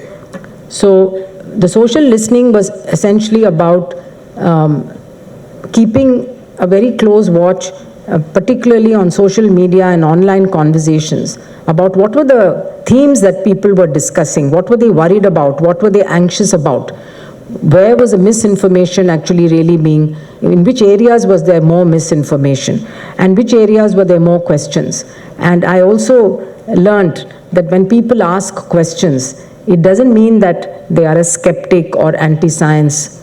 It only means that they may not understand what we are saying. They're genuinely asking a doubt or a question, and we should, as scientists, we should pay attention to that. We should respect those views, and we should, of course, communicate in a way in which we can address their fears. So, for example, there was a lot of fear about vaccines causing infertility. There were, of course, a lot of conspiracy theories also, that vaccines have all kinds of things like chips that are being injected into people. Those were very far out conspiracy theories. But the fact, does a particular vaccine have a particular side effect? That is a genuine question that needs to be answered with data. And when data is being collected, one also needs to say that as of today, we have data, let us say, based on 3 months of experience of using this vaccine. And we know that this and this is happening. in another 6 months, we may have much more data and we may be able to then give a better explanation for certain things. So that uncertainty also has to be communicated along with what are already the facts. So I think as India builds its science communication framework for Viksit Bharat at 2047, we should make 3 shifts. One is that from broadcasting alone, we need to move to listening, which means that we need platforms, we need science hubs and platforms which bring public together with scientists and policymakers to actually understand what do people believe and why. And unless you understand those, because it's very difficult to change mindset unless you understand what are the beliefs behind that. And then from who's going to be the communicators of messages. Let's say for important public health messaging, I think of course the public health experts, the doctors, the scientists, the government officials should speak. But in addition to that, we need to involve our teachers, our frontline workers, our community leaders, faith leaders, youth groups, because when someone of those people speak, you know them, you individually, you have trust in them, and that really helps you to understand the message. From data alone to stories, I always find that a story stays with you much longer than a piece where you only read a lot of statistics. Whereas if you describe something happening as a story, then that message actually tends to stay, and this is true for all of us, I think. So I remember a friend of mine, Dr. Mohan Agashe, who's a very well-known psychiatrist, but he's also an actor, filmmaker, director, and he was director of the Film Institute of India at one point of time. He uses the word smuggling ideas into people's minds. Of course, he is a psychiatrist, and he's made many wonderful films, and of late his films are about mental health issues, things that we don't often understand and which are stigmatized in society. We stigmatize people with severe mental illnesses because we don't understand it. And even today, even though there is a much better understanding, even today you'll find a lot of people with mental illness they don't feel that they can speak about it, or their families cannot talk about it. So he used to say that you need to, through his films, he was trying to convey that empathy, the understanding, which can only come through a story and not through just telling you that we have X million people suffering from depression or X million people suffering from Alzheimer's or dementia. You don't really get the feeling of what it is. But when you have visualized somebody who has lived with that condition, you have seen it, of course, in our own families, we do experience it. But so the point is that this is where the science communicators and the media comes in a big way, because the media is the bridge, and journalists need to translate scientific stories, scientific discoveries and facts into or bridge it to the public by adding the stories, adding the context, the local context, and of course in the local language. Language is also very important. So I just want to give you 1 or 2 other examples.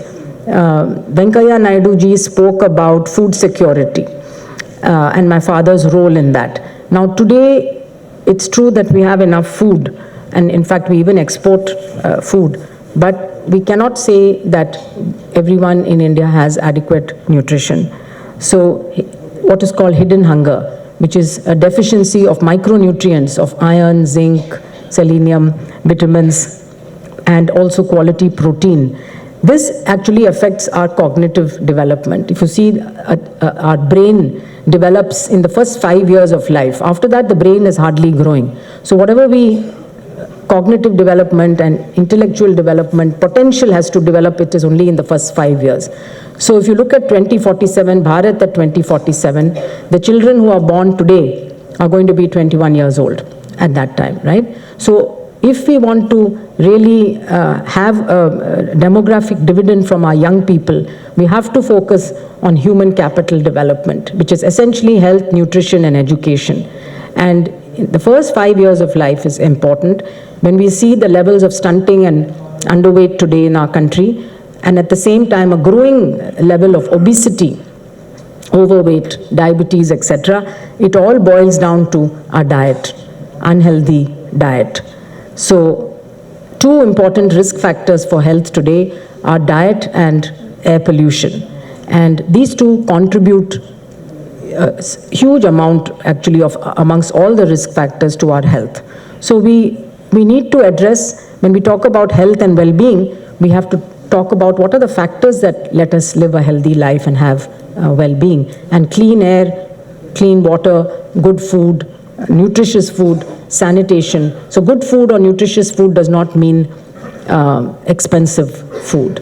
And the problem is again that here it's a battle with the big companies which promote, which advertise unhealthy food.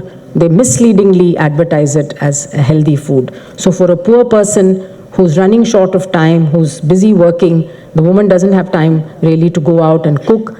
She sees an advertisement which says, buy this product, it will make your children very strong, it will build their muscles. She's going to spend all her money on buying that product rather than on buying some fruits and vegetables and dal which she could cook, and feed her family.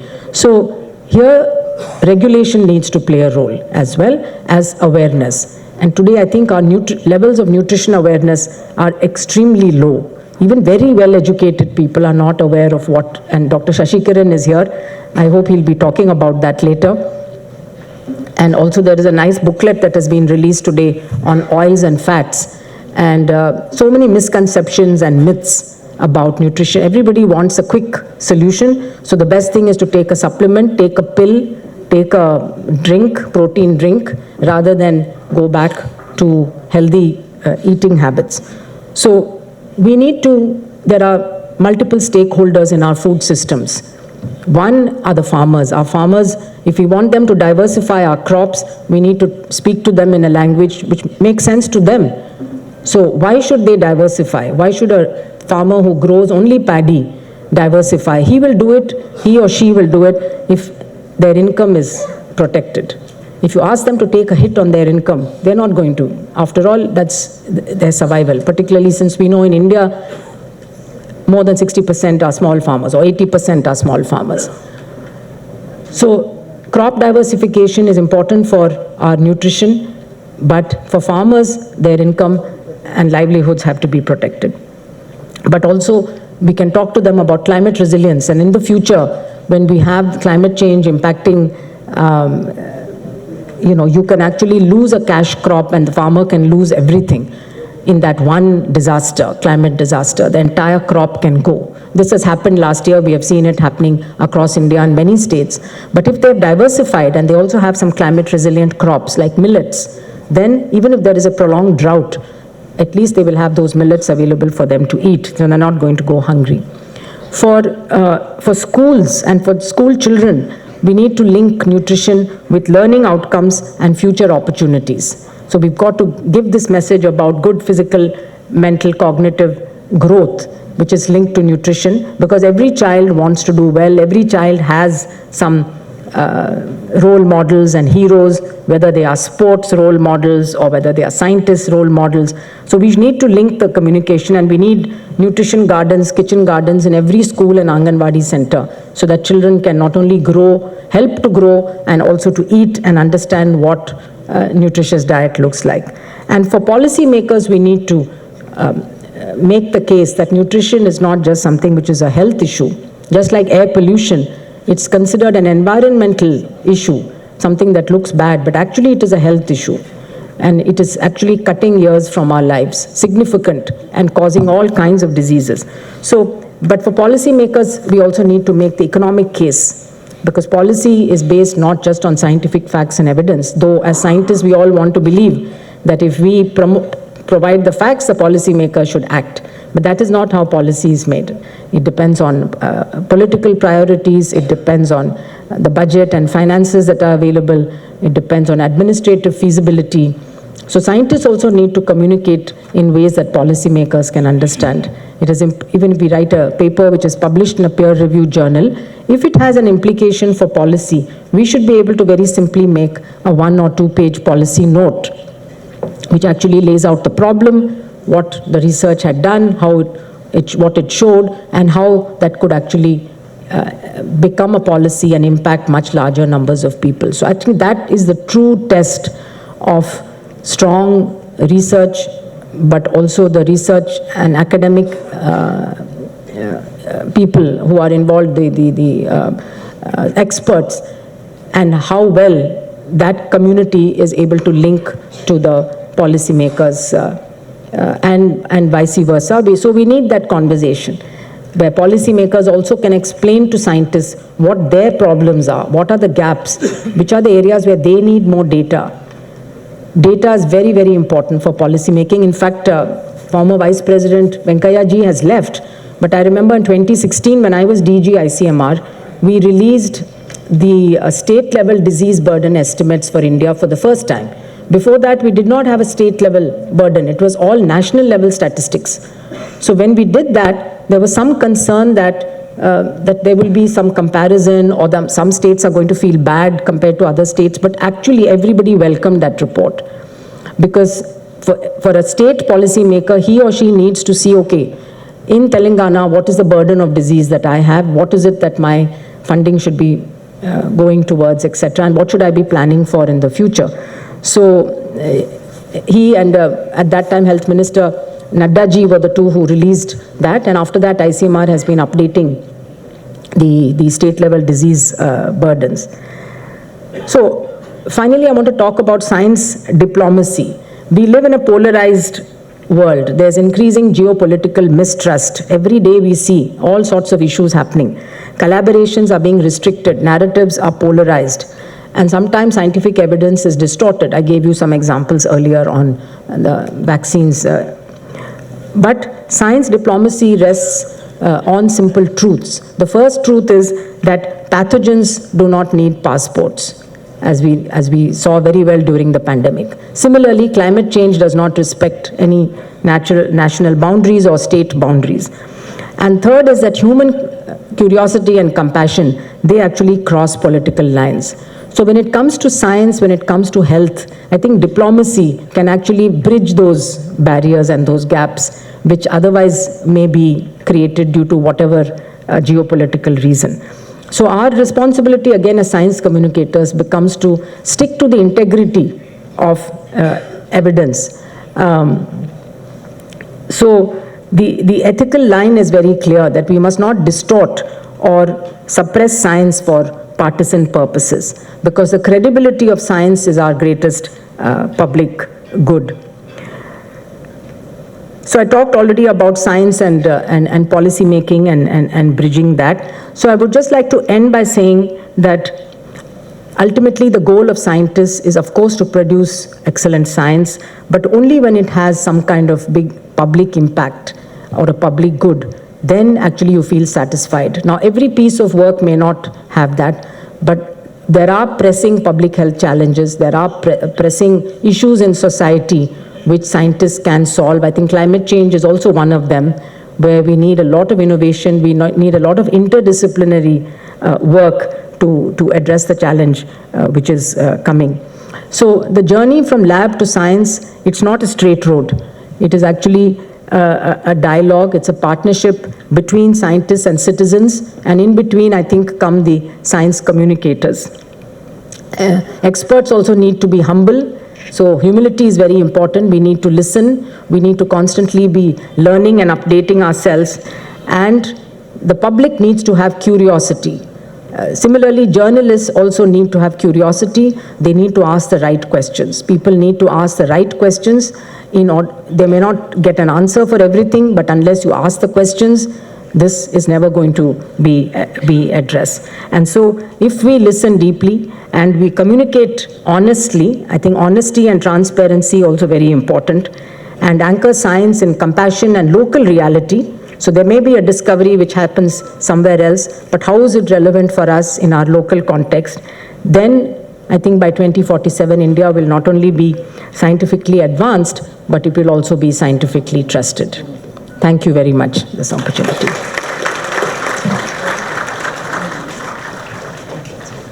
Thank you, ma'am. On behalf of organizers, I request Guest of Honor Dr. Soumya Swaminathan Madam to present fellowship certificates.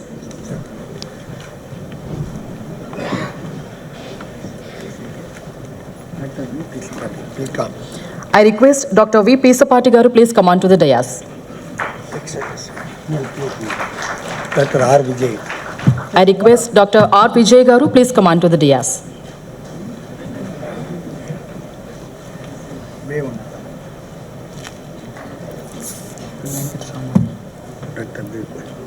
I request Dr. B. Venkataraman Garu, please come on to the dais.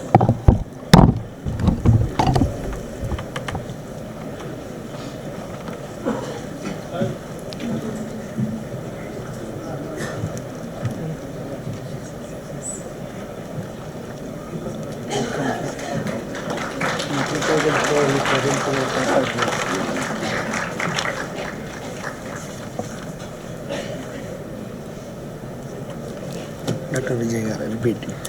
Dr. R. Vijay Garu.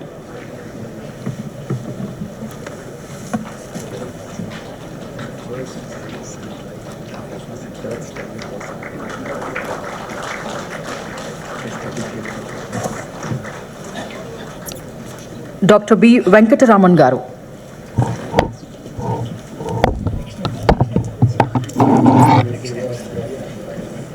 I request Dr. Yuvaraju Chinnam Garu, please come on to the dais.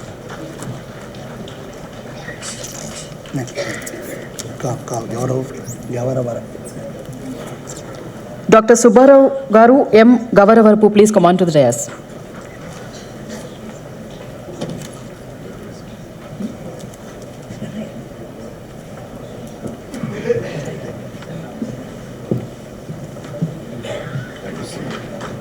Dr. Subbarao Garu. Dr. Ratna Sudha Garu, please come on to the dais.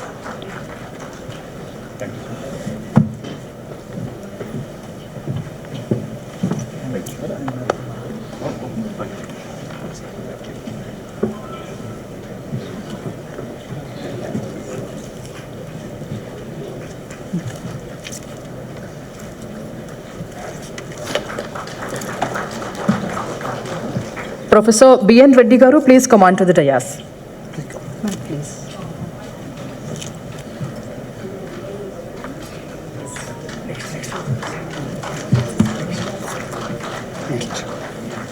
Professor B.N. Reddy Garu.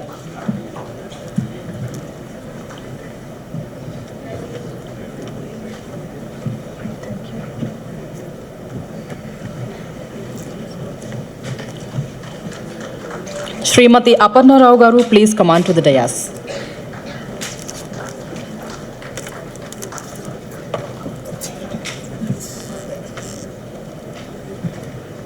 Srimati Aparna Rao Garu.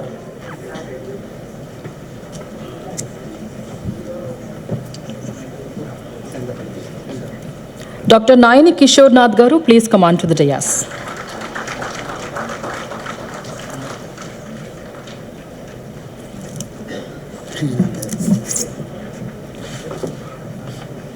Dr. Nayani Kishore Nath Garu.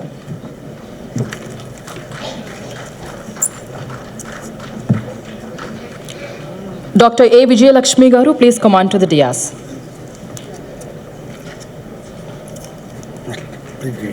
Dr. Karuna Rupala Garu, please come on to the dais.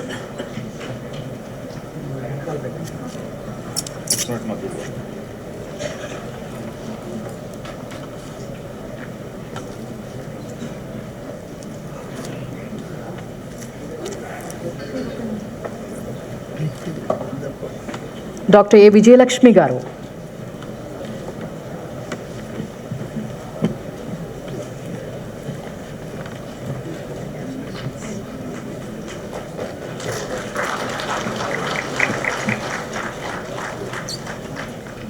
Dr. Karuna Rupala Garu.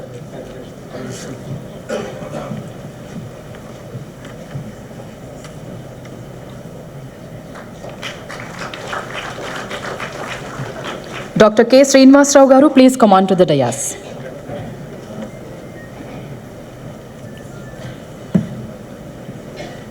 Dr. K. Srinivasrao Garu.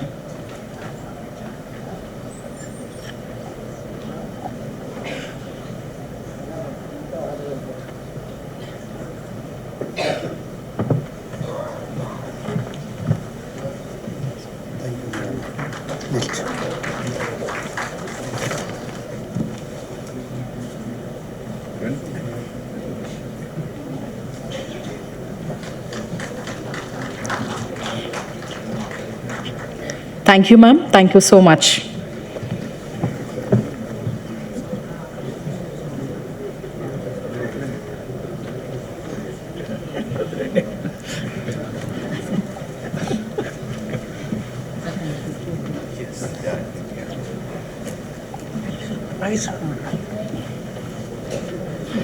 It is now my pleasure to welcome our distinguished guest, Sri M. Nageshwarrao Garu, editor of Eenadu.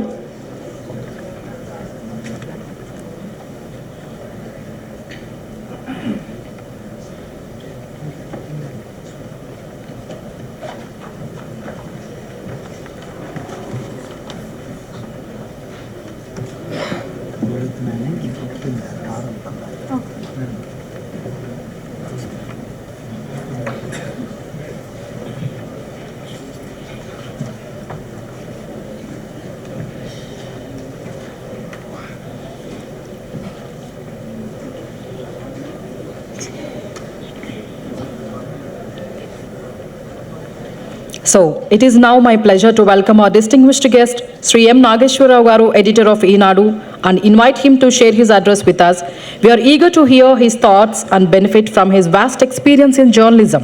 His perspective will surely offer valuable insights into effective communication. Sri Manukunda Nageshwarrao Garu, counted among the most prominent frontline Telugu journalists of the day, is presently the editor of Eenadu, the largest circulated Telugu daily. Most popular as journalism guru in both the Telugu states, he enjoys the distinction of training up thousands of journalists. Some of his students rose to very prominent positions in print, television, and digital media.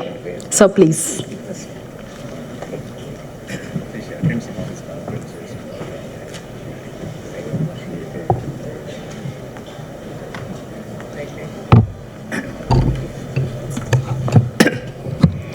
అందరికీ నమస్కారం. చివరిలో మాట్లాడే వాళ్ళని chief guest అంటారు, కానీ ఇక్కడంతా reverse అయింది. So guest on the dais doctor Pavaluru Subbarao గారు, డాక్టర్ శ్రీనివాస్ రెడ్డి గారు, డాక్టర్ మోహన్ రావు గారు, డాక్టర్ ఆర్బిఎన్ ప్రసాద్ గారు,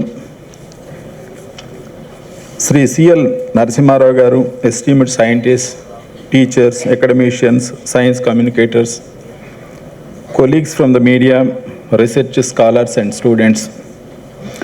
Good morning to all of you. I consider it a privilege to participate in this national conclave on Lab to Society, role of science communication, organized by Academy for Science, Technology and Communication, at a time when science is no longer confined to laboratories, but is closely connected to time, public health, national security, climate, food, and future of our children. ఇది science పండగ. ఈ పండగలో ఈనాడు భాగస్వామ్యం వహించడం చాలా సంతోషంగా ఉంది. మేము ఈనాడు 1970 లాంటి 51 ఇయర్స్ క్రితం సైన్స్ ఈనాడు ప్రారంభించినప్పుడు సైన్స్ అనేది ఒక ఇంటిగ్రల్ పార్ట్, సైన్స్ జర్నలిజం అనేది. అప్పటి నుంచి కూడా సైన్స్ మ్యాగజైన్లో, అంటే సండే మ్యాగజైన్లో సైన్స్ అనేది ఒక అంతర్భాగమై అప్పటి నుంచి ఇప్పటి వరకు కూడా మాకు సైన్స్ అండ్ టెక్నాలజీ పేజ్ కూడా ఉంది. It appears on every Wednesday. So science లేకుండా ప్రగతి లేదు. సైంటిఫిక్ టెంపర్ అనేవి మన కాన్స్టిట్యూషన్లో భాగం. సైంటిఫిక్ టెంపర్ని క్రియేట్ చేయటం అనేది జర్నలిజం ప్రధానమైనటువంటి లక్ష్యం అని భావించి అప్పటి నుంచి ఇప్పటి వరకు కూడా అది భాగం చేసుకొని కొనసాగిస్తున్నాము. ఈ సైంటిఫిక్ టెంపర్మెంట్ లేనటువంటి సొసైటీ ఎప్పుడు కూడా ప్రోగ్రెస్ అవ్వదు అనేది ప్రగాఢంగా నమ్మి దానికి ఆ కవరేజ్ కూడా అట్లానే చేస్తున్నాము. సైన్స్ జర్నలిజం అనేది అది అకేషనల్గా కాకుండా కన్సిస్టెంట్గా, క్లియర్గా ఎప్పటికప్పుడు ఏ సందర్భం వచ్చినప్పుడు కూడా రైజ్ టు ద అకేషన్ అంటారు జర్నలిజంలో. సో ఆ సందర్భాల్లో దాని కవరేజ్ని ఇంపాక్ట్ఫుల్గా ఇవ్వటం అనేది ఒక భాగంగా పెట్టుకొని ఈనాడు జర్నలిజం స్కూల్లో ఆ టీచింగ్ ఉంటుంది. ఆ తర్వాత దాని ప్రాక్టీస్ కూడా. We have all 5 media: print, digital, television, electronic and radio. We have been practising that science journalism everywhere where ever we're. So ఇట్లా ఈ ఫంక్షన్ చేయటం అనేది చాలా చాలా సంతోషంగా ఉంది. ముఖ్యంగా ఎందుకంటే మన తెలుగులో ఒక సామెత ఉంది, బంగారపల్లి అని కూడా కూడా చేర్పు కావాలి అనేది. మనకి ఎంత నాలెడ్జ్ ఉన్నా అది జనంలోకి కనుక వెళ్ళకపోతే, జనానికి కనుక రీచ్ అవ్వకపోతే అది దాని ఫలితాలు అంత ఎక్కువ ఉండవు. ఇందాక వెంకయ్యనాయుడు గారు చెప్పారు మాతృభాషలోనే సైన్స్ ప్రమోషన్ బాగా చేయాలనేది. ఇవాళ పేపర్లో వార్త వచ్చింది, ఐఐటీల్లో వాళ్ళు ఫస్ట్ ఇయర్ మాతృభాషలోనే వాళ్ళు టీచ్ చేయొచ్చు, చదువుకోవచ్చు, పరీక్షలు రాయొచ్చు అనేది. There is a change in the IIT policy. So అట్లా మాతృభాషలో కనుక వాళ్ళకి సరైనటువంటి కమ్యూనికేషన్ వెళ్తే, వాళ్ళ వెర్నాక్యులర్ లాంగ్వేజెస్ న్యూస్ పేపర్స్ కనుక దీన్ని ప్రమోట్ చేస్తే దీని రిజల్ట్స్ చాలా ఎక్స్ట్రాడినరీగా ఉంటాయి. సో దాన్ని భావించి మేము చేస్తున్నాము. ఇక్కడ చాలామంది సైన్స్ టీచర్స్ ఉన్నారు కాబట్టి మీరు ఒక సంక్లిష్టమైనటువంటి సైన్స్ అంశాలని ఒక పాఠక జనరంజకంగా విద్యార్థులకు ఇష్టంగా కనుక చేస్తే the develop love for the science that helps them. వాళ్ళ ఒరిజినల్ ఫ్యాకల్టీ అదంతా కూడా డెవలప్ అవుతుంది. చాలా చాలా ముఖ్యం. అది టీచర్స్ మీద ఉంది. ఎందుకంటే హై టెన్షన్ నుంచి మన పవర్ని ఇంట్లోకి నేరుగా తీసుకోలేము. We require lower dosage. So దాన్ని అట్లనే టీచర్స్ ఒక ల్యాబ్లో ఉన్నటువంటి రీసెర్చ్ ఇన్స్టిట్యూట్స్లో ఉన్నటువంటి ఆ టెక్నాలజీ, ఆ సైన్స్, ఆ ఫలాలన్నీ కూడా విద్యార్థులకి, మామూలు ప్రజలకి, వీళ్ళందరూ కూడా చెప్పగలిగినటువంటి జర్నలిస్టులు, టీచర్స్ కనుక ఉంటే results will be extraordinary. Science does not complete its journey as discovery. It completes its purpose only when it reaches society that we believe in. So today India is undoubtedly a science powerhouse. మనం చూస్తున్నాం, మన వార్తలు అవన్నీ కూడా చూస్తుంటే చాలా miraculous developments అన్నీ ఉన్నాయి. We have reached the moon and Mars through successful space missions. We led the world in vaccines. Hyderabad is a pharma capital, bulk drug capital. We lead the world in vaccines, pharmaceuticals, digital public infrastructure, space and defense technologies. Indian scientists are respected globally, yet we must ask ourselves honestly, how much of this achievement is understood by the common citizen? Is science a shared national dream or a distant jargon? Certainly it should be a national jargon, but it is not there right now. So the gap between the achievement, the awareness in the real world of science and communication is that is the biggest challenge we face. Science communication is not mere simplification. It is a translation without dilution. ఇందాక వెంకయ్యనాయుడు గారు ఉపన్యాసం లాగా సైన్స్ని సరళంగా, ఒక హాయిగా అందరి మనసులోకి వెళ్ళేట్టుగా చెప్పడం అనేది ఆయన ఉపన్యాసం లాగా ఉండాలి. ఒక సరైనటువంటి ఒక ఎనెక్డోట్స్ తోటి, సరైనటువంటి ఎగ్జాంపుల్స్ తోటి, సరైనటువంటి ప్రాక్టీసెస్ తోటి సో కనుక చెప్పగలిగినప్పుడు ఆ స్టిమ్యులేషను, ఆ ఇంపాక్ట్ చాలా ఎక్కువ ఉంటుంది. In today's world, misinformation spreads faster than viruses. Pseudoscience often shouts louder than the evidence. Fear travels quicker than facts. In such a climate, science communication and responsible media are not optional. They are the essential to democracy. A scientifically informed citizen makes better health choices, trust evidence over superstition, supports rational public policy, resists fake news. జర్నలిజంలో ఒక సామెత ఉంది, if you don't share the right information, the false information spreads fast. So ఎప్పుడైనా Covid మన ఏదైనా ఒక కరోనానో లేకపోతే ఒక పోలీసు అట్రాసిటీస్ ఏదో జరిగినప్పుడు రైట్ ఇన్ఫర్మేషన్ కనుక చేయకపోతే ఫాల్స్ క్లెయిమ్స్ చాలా ఎక్కువ స్ప్రెడ్ అవుతుంటాయి. So it is our responsibility to spread the right news at right place at right way. Hence, science literacy is not an academic luxury, it is a national strength. దానికోసం మనం అందరం కూడా చేయాలి. As a journalist, I say with conviction, the media is a bridge between the laboratory and the living room. At Enadu, we learned early that science reporting cannot be occasional, it must be continuous, contextual and credible. Good science journalism must question, but not sensationalize, simplify, but not trivialize. Inspire curiosity, not the fear. The media's duty is not just to report what happened, but to explain why it matters and how it touches life. If science remains only in journalists, superstitions will rule, through WhatsApp University, quote unquote, WhatsApp University. We get so much of false information, superstitions through WhatsApp. So unless we make our presence in science, science journals or newspapers well, so the false claims will spread like anything. Today's felicitation to scientists and science communicators is deeply meaningful because scientists create knowledge, communicators create public trust in knowledge. Both are equal partners in nation building. I congratulate all the awardees whose work truly reflect the spirit of lab to society. But please permit me to share one clear observation. India, despite its vast talent, has received only one Nobel Prize in core sciences so far. I mean, as an Indian citizen, at the time of receiving the Nobel Award, only C.V. Raman in 1930 received the Nobel Prize as a citizen of India. No one else. At the same time, smaller countries like Germany, Japan, and many other countries have won Nobel Prizes in sciences in double digits. So this is to be changed unless students are properly groomed, properly educated through our science communication, so we cannot achieve this goal. This is not a comment on talent. It is a reminder that breakthrough science needs sustained investments in core research, academic freedom, and patience. And equally important, a society that understands science is more willing to support science. Great science needs great laboratories, but it survives only in a scientific society.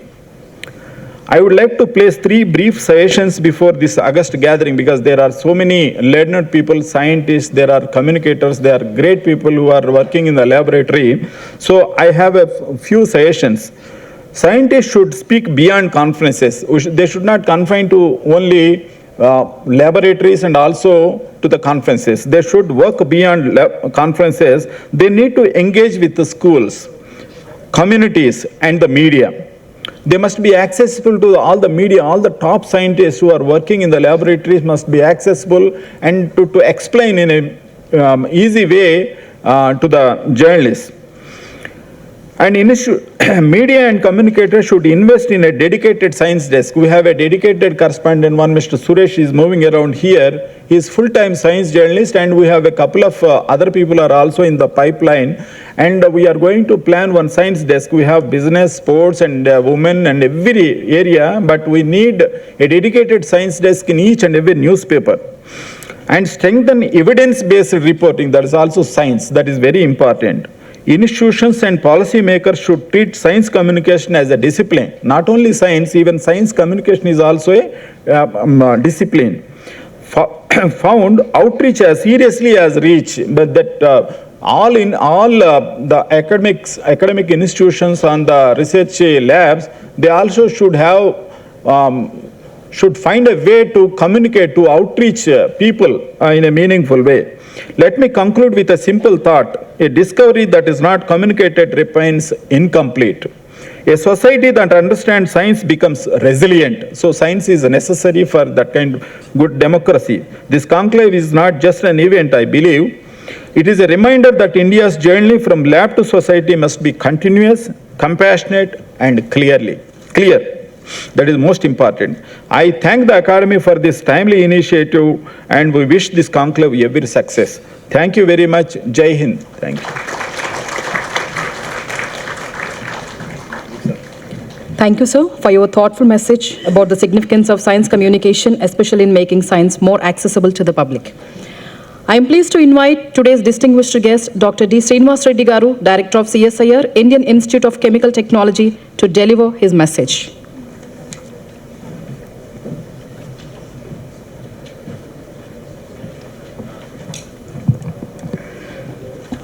Good morning. I know you are a bit tired, so we're almost done. Me and final one is Dr. Mohan Rao. Let's say good morning. Thank you. So dignitaries on the dais, and of course off the dais, very seniors are here, and all the participants, and particularly welcome you all for this this conclave. And it's very relevant and very important, and also it is a necessity for us. This kind of conclave should be there. And congratulations to ASTC and also NASI Telangana chapter for organizing this event. And congratulations and thank you all of you for making this event here in this Hyderabad. So happy to see that respected teachers are here, science teachers in particular, and also journalist friends are here. And I think you are the most important. I think you can make a difference and you can bring science to the society, and whatever we talked about title, that lab to society, I think you are responsible for, and you are going to make a big role in the future. I think I request all of you take it seriously. I think more than people who are on the stage talking about it, I think you are the people who can really make this impact in the society. We're taking all the lab to society. And I can give you one example.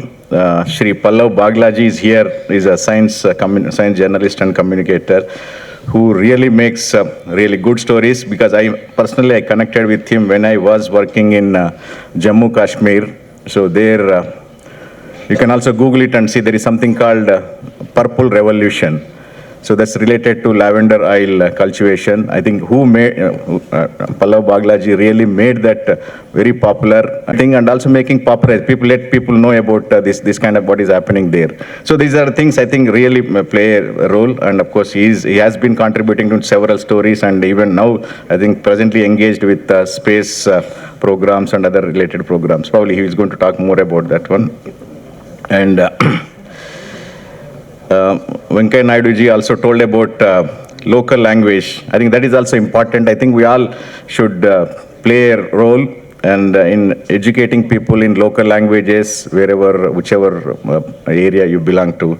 I think I can tell you that at this moment, again, our Nageshwar Rao also mentioned about this one. I think they played a major role. And again, even I used to read, sir, about your that Sunday magazine, that one.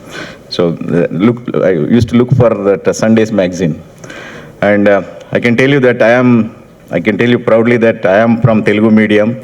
I studied not because of somebody told, because there is no option that I studied in Telugu medium. I studied up to BSc Telugu medium. So I wanted to do MSc also in Telugu medium. It was no option. So that's where I think I had to switch it to English medium in MSc. So I think I agree that I think we should also, wherever possible, translate it to local languages and educate people so that people will understand better. So basics will be, I think we can understand much better if you have your own mother tongue or local languages. I think these are some of the things we can educate people and take to the rural areas. Since I am coming from IICT, a little bit about IICT, so Indian Institute of Chemical Technology. This is one of the CSIR labs. We have 3 CSIR labs. One is IICT, where I am coming from, and we have CCMB, and we have NGRA. So each one play a different role. Particularly IICT plays a major role in chemicals and chemical technologies, and CCMB plays biological sciences, and similarly NGRA plays a role in geophysical research related to earthquakes and all earth-related areas they work. So these are the things, again, who has to make it popular? I think, although scientists, we can do that one, but ultimately people who listen to you, I think, who listen about these things, particularly teachers and journalists, I request all of you to visit these labs and take stories to the public, and also students to motivate into science. And I know, particularly in, I can tell, Telangana, Hyderabad, Telangana and Andhra Pradesh. So we are more towards professional courses like engineering or medical. But I think if you can influence people bringing more into science, I think we need to play a role, particularly science teachers, and also journalists also can play a role. Just to tell you a couple of things about IICT. So IICT, earlier it is known as a regional research laboratory, and today we can take some credit here that Hyderabad, we can call it as a pharmaceutical hub. So many medicines and many chemicals are made here and they sent to outside the country. I mean, like we also export to outside countries. And we can call Hyderabad as a pharma hub, pharma city. I think IICT at that time, RRL played a major role in making Hyderabad as a pharma city. Of course, along with IDPL and Usman University and Central University and recently NIPERS also playing a role. So these are again contributions. I think people should talk about some of these things. And similarly, I can tell you we have RBN Prasad Garu on our stage. In India, many of us use this rice bran oil, right? So there's a technology basically kind of purifying that one. There's a degumming technology developed by RBN sir group and also from IICT. And at least 60-70% of Indian industries who make this rice bran oil, they use IICT technology developed by Dr. RBN Prasad and team. So these are again contributions. Somebody has to tell people about these things. Again, I can talk about this COVID, during COVID time, how much we struggled. Like there was no medicines, particularly in the beginning, and no vaccines. And thanks to Bharat Biotech, they introduced our indigenous vaccine. That's a Covaxin. I'm sure you all, at least everybody must have taken Covaxin or Covishield. Only two options were available, Covishield or Covaxin. And IICT during that time helped Bharat Biotech, particularly making there's a TLR78 agonist molecule. That's basically, it is an organic molecule. We need few kilograms of that material. But basically, each vaccine will contain micrograms of that material, that organic compound. Without that, that vaccine won't work. So that proud to say that our IICT worked hard, and during the tough times, they gave it to Bharat Biotech. And Bharat Biotech, you all know that how produced and now supplied to many, many countries. We feel proud today, right, about Covaxin, indigenous vaccine. So again, I can tell you just to connect with you better. So in this audience, whoever took Covaxin today, there is a small component of IICT and CSIR is there in your body. So that's how we connect to people. So again, keep on talking about few things, and particularly this, again, plastics. So we teachers, we also discourage usage of plastic. And we also know that one, it's not good for plastic. But can you imagine today, without plastic, can you live today? It's impossible. The kind of, from the day you get up, when you get up from the bed, you start holding with a brush, right? Brush is plastic. You can think of everything almost without plastic, it is impossible to live today. So instead of avoiding plastic, can you think of solutions, biodegradable? What is the problem with that one? If we can degrade that plastic, we don't have any problem, right, with plastic. So for that purpose, can you think of some solutions?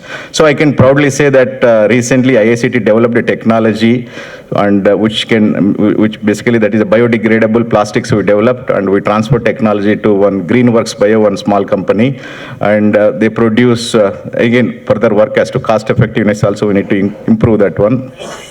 And that is particularly connected to Apollo hospitals. So wherever you see in Hyderabad today, hospitals, Apollo pharmacies, they are using technology developed by IICT. There is a logo also will be there. You can see in the plastic bags, carry bags, what they use. We are going to expand it to further. So these are the contributions we make, and I request you, all of you, to basically kind of take it to the society, take it to the people. We can think of many, many things we can talk about it.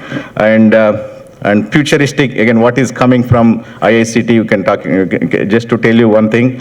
And our IICT is known for, there is something called fluorochemicals, well known for, but only in India, only our lab has capability, government laboratory, I mean to say.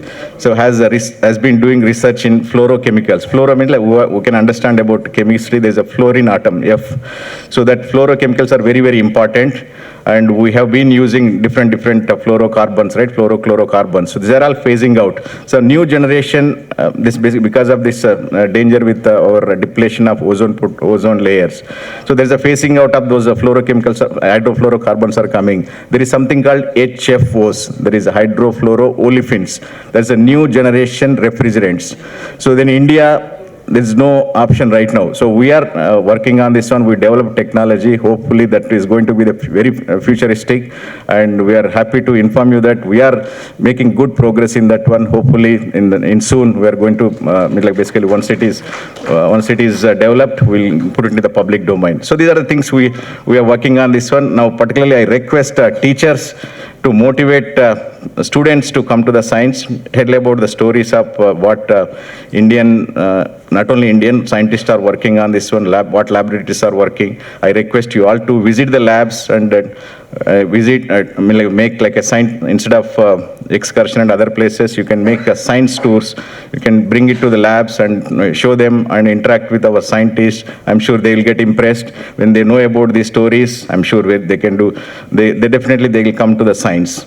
And again, same thing, I request to journalists also, I request you all to visit the labs and talk to our scientists, make story, so that I'm sure you are more capable of telling stories than scientists. Scientists only they can talk about in scientific languages, but people, if you interact, we can make stories which can reach, of course, without deviating actual facts.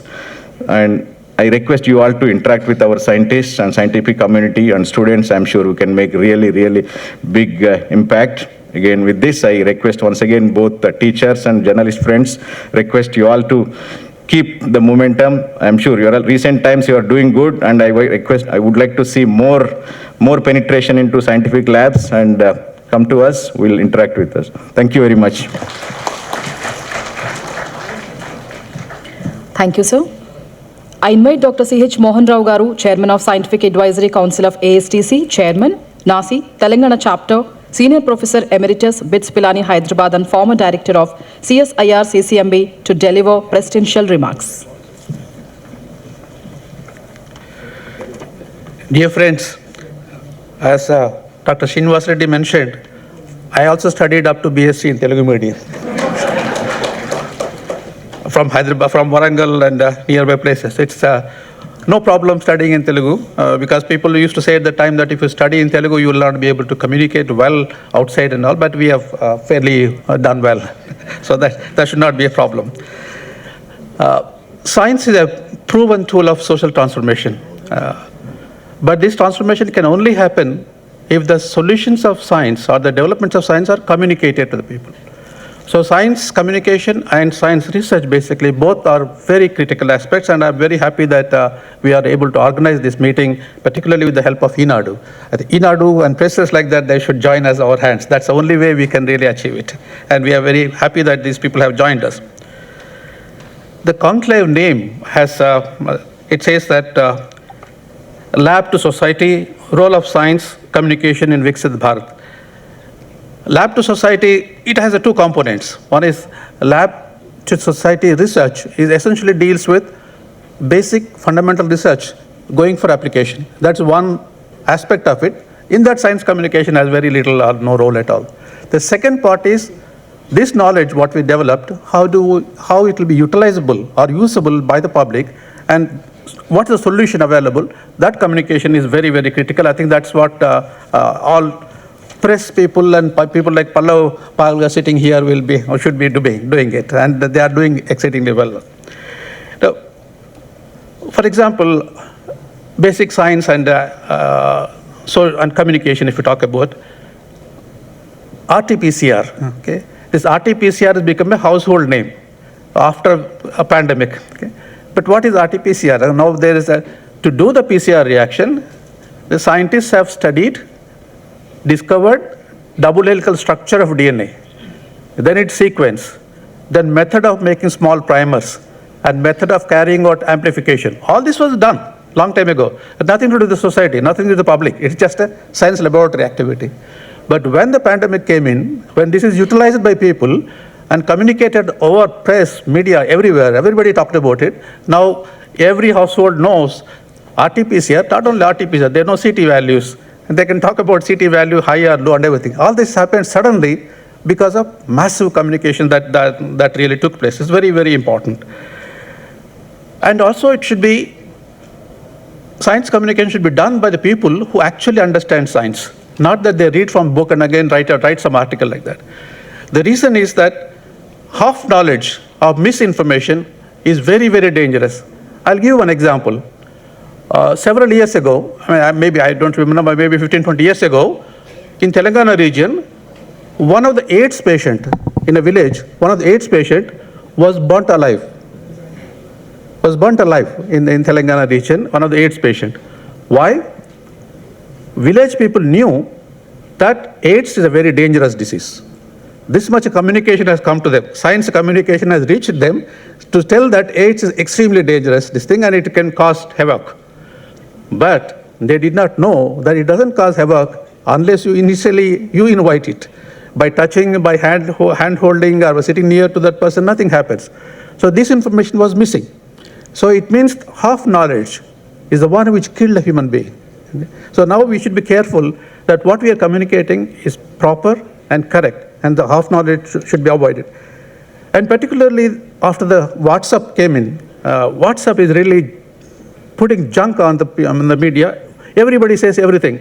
In 7 days total, you remove complete fat in body in 7 days. And in 10 days, your diabetes will go. Everybody puts everything in nonsense in that, and there's nobody questions that.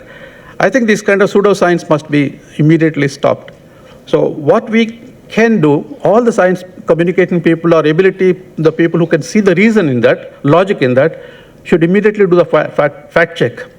After checking the fact checking, it must be put back on the WhatsApp. All of you sitting here, 300 people sitting here, if all of you oppose WhatsApp statement, if somebody says in 7 days your fat is going to go out, then you check the fact and put it back on saying that this is nonsense. So if everybody keeps on telling it's nonsense, probably that will go. So I think this is one of the activity which you can take is, when we see pseudoscience, let's oppose. At the same time, opposing pseudoscience is different from religion. Now, religion and science are very complicated aspects. Somehow, in our country, there is a strong belief that they are binary. You can be religious or you can be scientific. You cannot be both. That's an unfortunate problem. That's not true at all. So you can communicate your science without touching the religious aspect. If you keep on saying that religion is not correct, this is not there, that people won't listen to at all. People care two hoots to you. So if you want to really communicate, don't touch about that religion. Only communicate science, whatever that's what's important. I think that we have to keep that in mind. And visual media plays actually a very significant role. Vision, whatever we see in place, it makes a massive difference. I'll tell you another example. CCMB developed long time ago Sabamasturi rice variety, new variety called blight-resistant variety. Okay, blight is a disease which affects the rice fields, and then 30 to 40% of the yield will be gone if you don't take care of that. So the resistant variety was developed by CCMB. But who will use that variety? If you go and tell the village farmers that we have developed a variety, please use it, nobody cares. Nobody uses it because they are historically or traditionally, whatever they are using, they will use that only. We tried to give them, but no one plays a role. Fortunately, we found one person with a 2 acres land, only 2 acres land. He agreed to use this seed, only 2 acres. That year when he put these seeds, when he planted this one, unfortunately or fortunately, that year, bacterial blight affected the entire place. All the fields nearby become yellow and all lost, except this 2 acre field. This 2 acre field is only green. Because this 2 acre field is only green, you don't have to do any more communication. Next year, everybody comes to us, please give us the seed. Okay? Now this visual communication is the best communication possible. Next year, onwards, we kept on, we are producing that, and we distributed 10 kilos bags to people freely. So all this happens. So communication is very, very, very, very important that we should keep in mind. And as I mentioned, science and religion are not binary. Let us keep that away. And science first is the one which we should be doing. And belief systems you should not really touch. Let's not unnecessarily go into belief systems. If a superstition is there, we can oppose, but belief system we should not do. And sustainability is important. I think science communicators failed in communicating because sustainability issues are continuously growing. For example, we cannot raise the temperature of the globe more than certain degrees. So several years ago, all the world people decided that this is our quota. We will not raise by so-and-so year. but we already crossed that. We already crossed that. It means we did not do what we are supposed to be doing. So our communication of these goals are not communicated. Our planet Earth will not be usable for human beings' life if we continue to do that. So when will we learn this? When will we correct this? So climate change is very important. That has to be taken care of. And sustainability, so it means our communication systems have to still improve.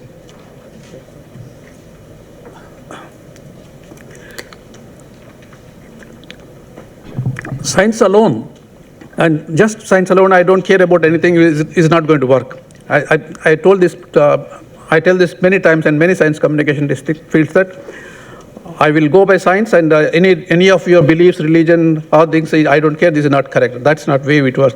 For example, Dolly sheep was cloned. When Dolly sheep was cloned, everybody in the world were very happy and all. Technically, scientifically, Dolly can be cloned. You can also be cloned. Human being also can be cloned. But human cloning is no. Nobody in the world wants no human cloning. But Dolly sheep cloning is okay. Why?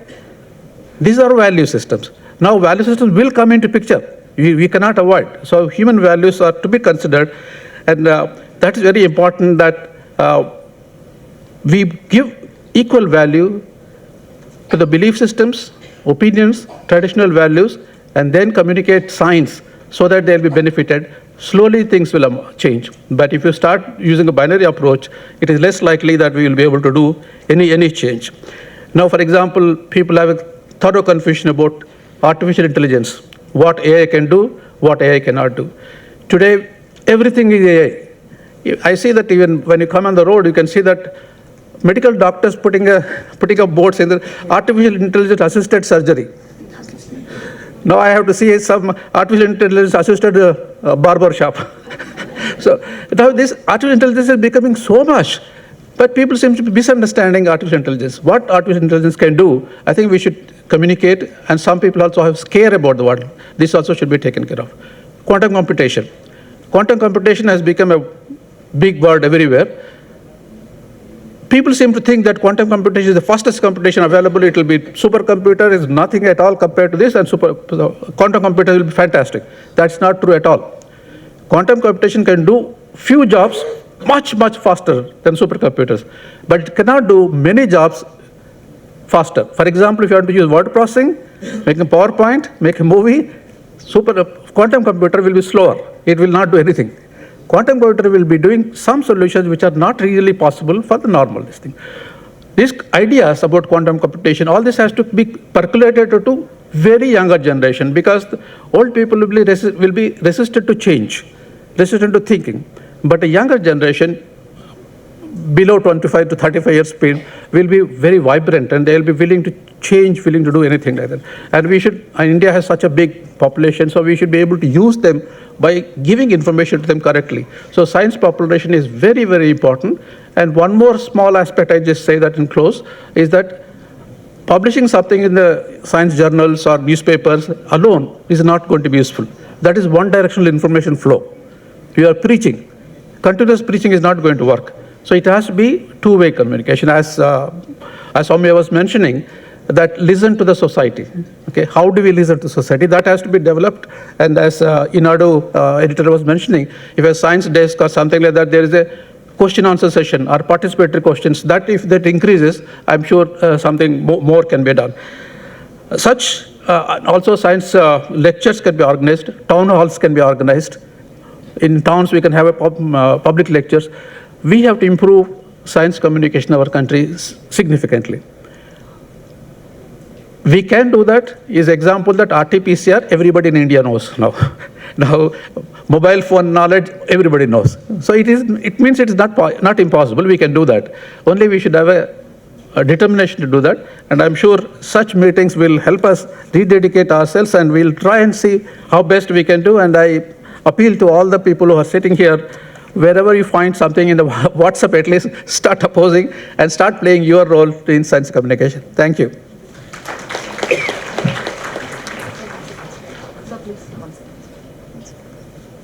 So thank you, sir. We request guest of honor, Dr. Mohan Rao Garu, to present the mementos to all the dignitaries on the dais. Sir, please, mementos. Mementos. Mementos. Shri Pavuluri Subbarao garu, please come forward, sir.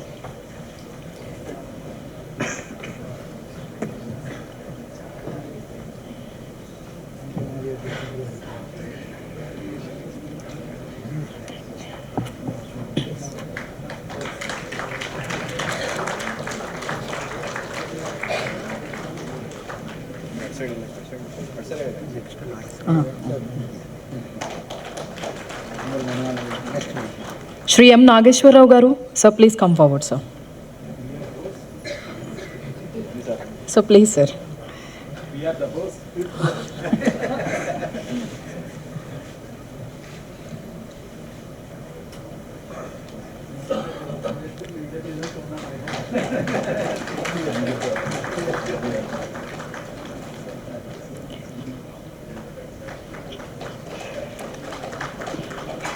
Dr. Arbin Prasad garu, sir, please come forward, sir.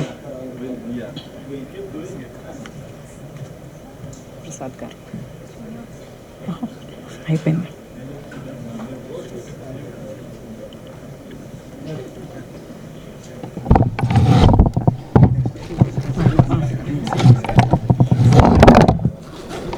Okay. Doctor D Srinivas Reddy గారు.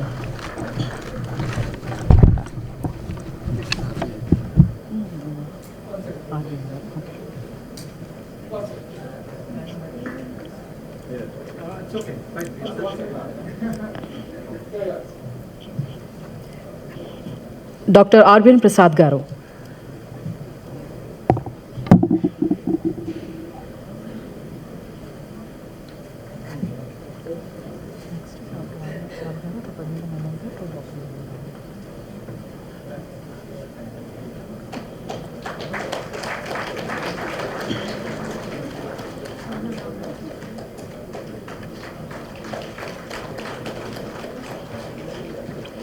Now I request Dr. Arbin Prasad garu to present the memento to Dr. Mohan Rao garu.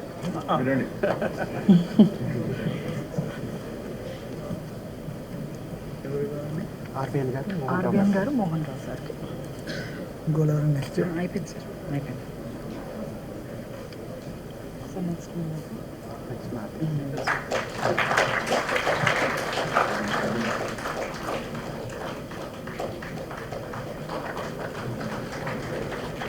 Thank you, sir. Thank you. Now I request Sri K. Suresh garu, Chief Sub-Editor, Enadu, to propose vote of thanks.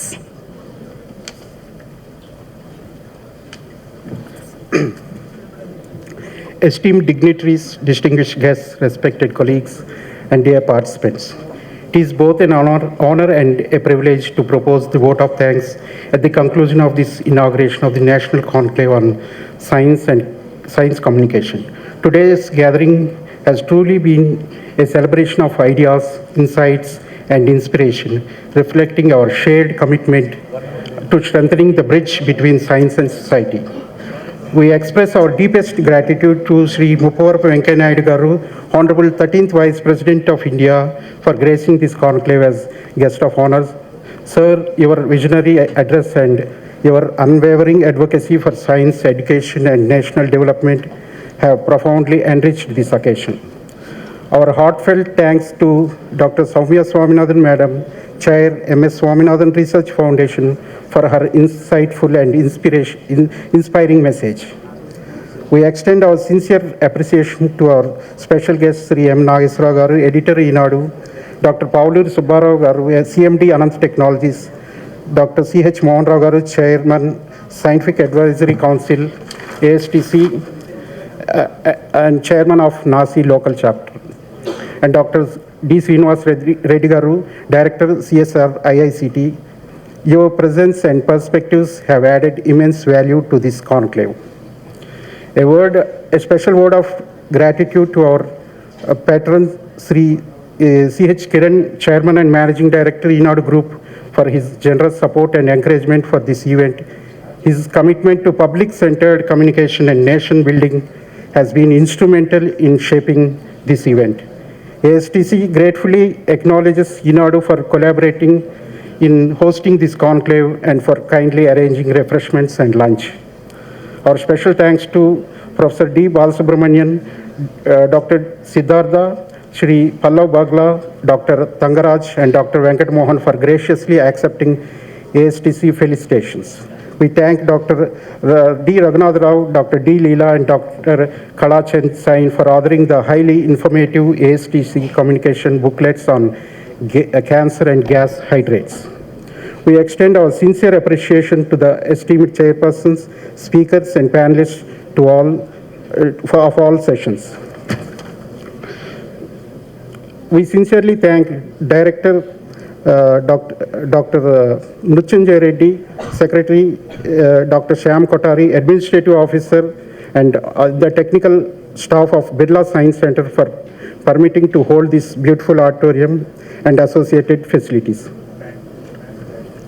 Our grateful thanks to Dr. R.B.N. Prasad Garu, Honorary President of ASTC, whose leadership has been instrumental in organizing this event. Our sincere thanks to CSR IICT, ARCI, NRCSE, Marico Industries Limited, Gemini Edibles and Fats Limited, Aditya Scientific, Smart Lab Tech Private Limited, Vinayaka Oils and Fats Limited, Educational Enterprises, Lavin Laboratories, and Mayur Crystal Lights for their valuable support to this conclave. We thank print and digital media for covering the event. We gratefully acknowledge the SAC of ASTC, honorary fellows and fellows of ASTC, senior faculty from universities, scientists, and national laboratories and industries, registered delegates, researchers, science teachers, communicators, students, and enthusiasts. Your enthusiastic participation has given this conclave its true purpose and energy. Our special thanks to Mrs. Swapna Priya for wonderfully conducting today's inaugural function. Finally, we thank everyone who contributed directly or indirectly in ways big and small to the success of this event. As we conclude, let us carry forward the spirit of collaboration and clarity and that defined today's deliberations. May we continue to communicate science with integrity, empathy, and deep sense of national responsibility. Thank you all once again. We look forward to meeting you in future editions of this national endeavor. Jai Hind. Thank you, sir. May I request everyone to kindly rise for the national anthem, Jana Gana Mana.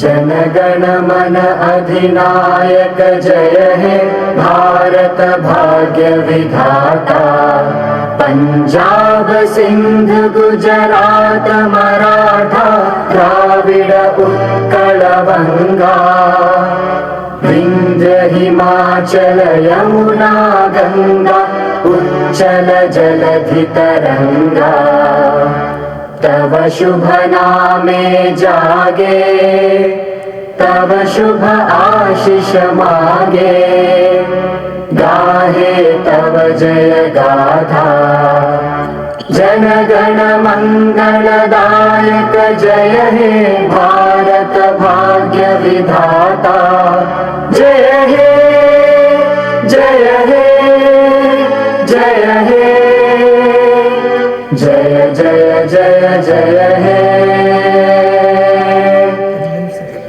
Thank you. Thank you all for your gracious presence.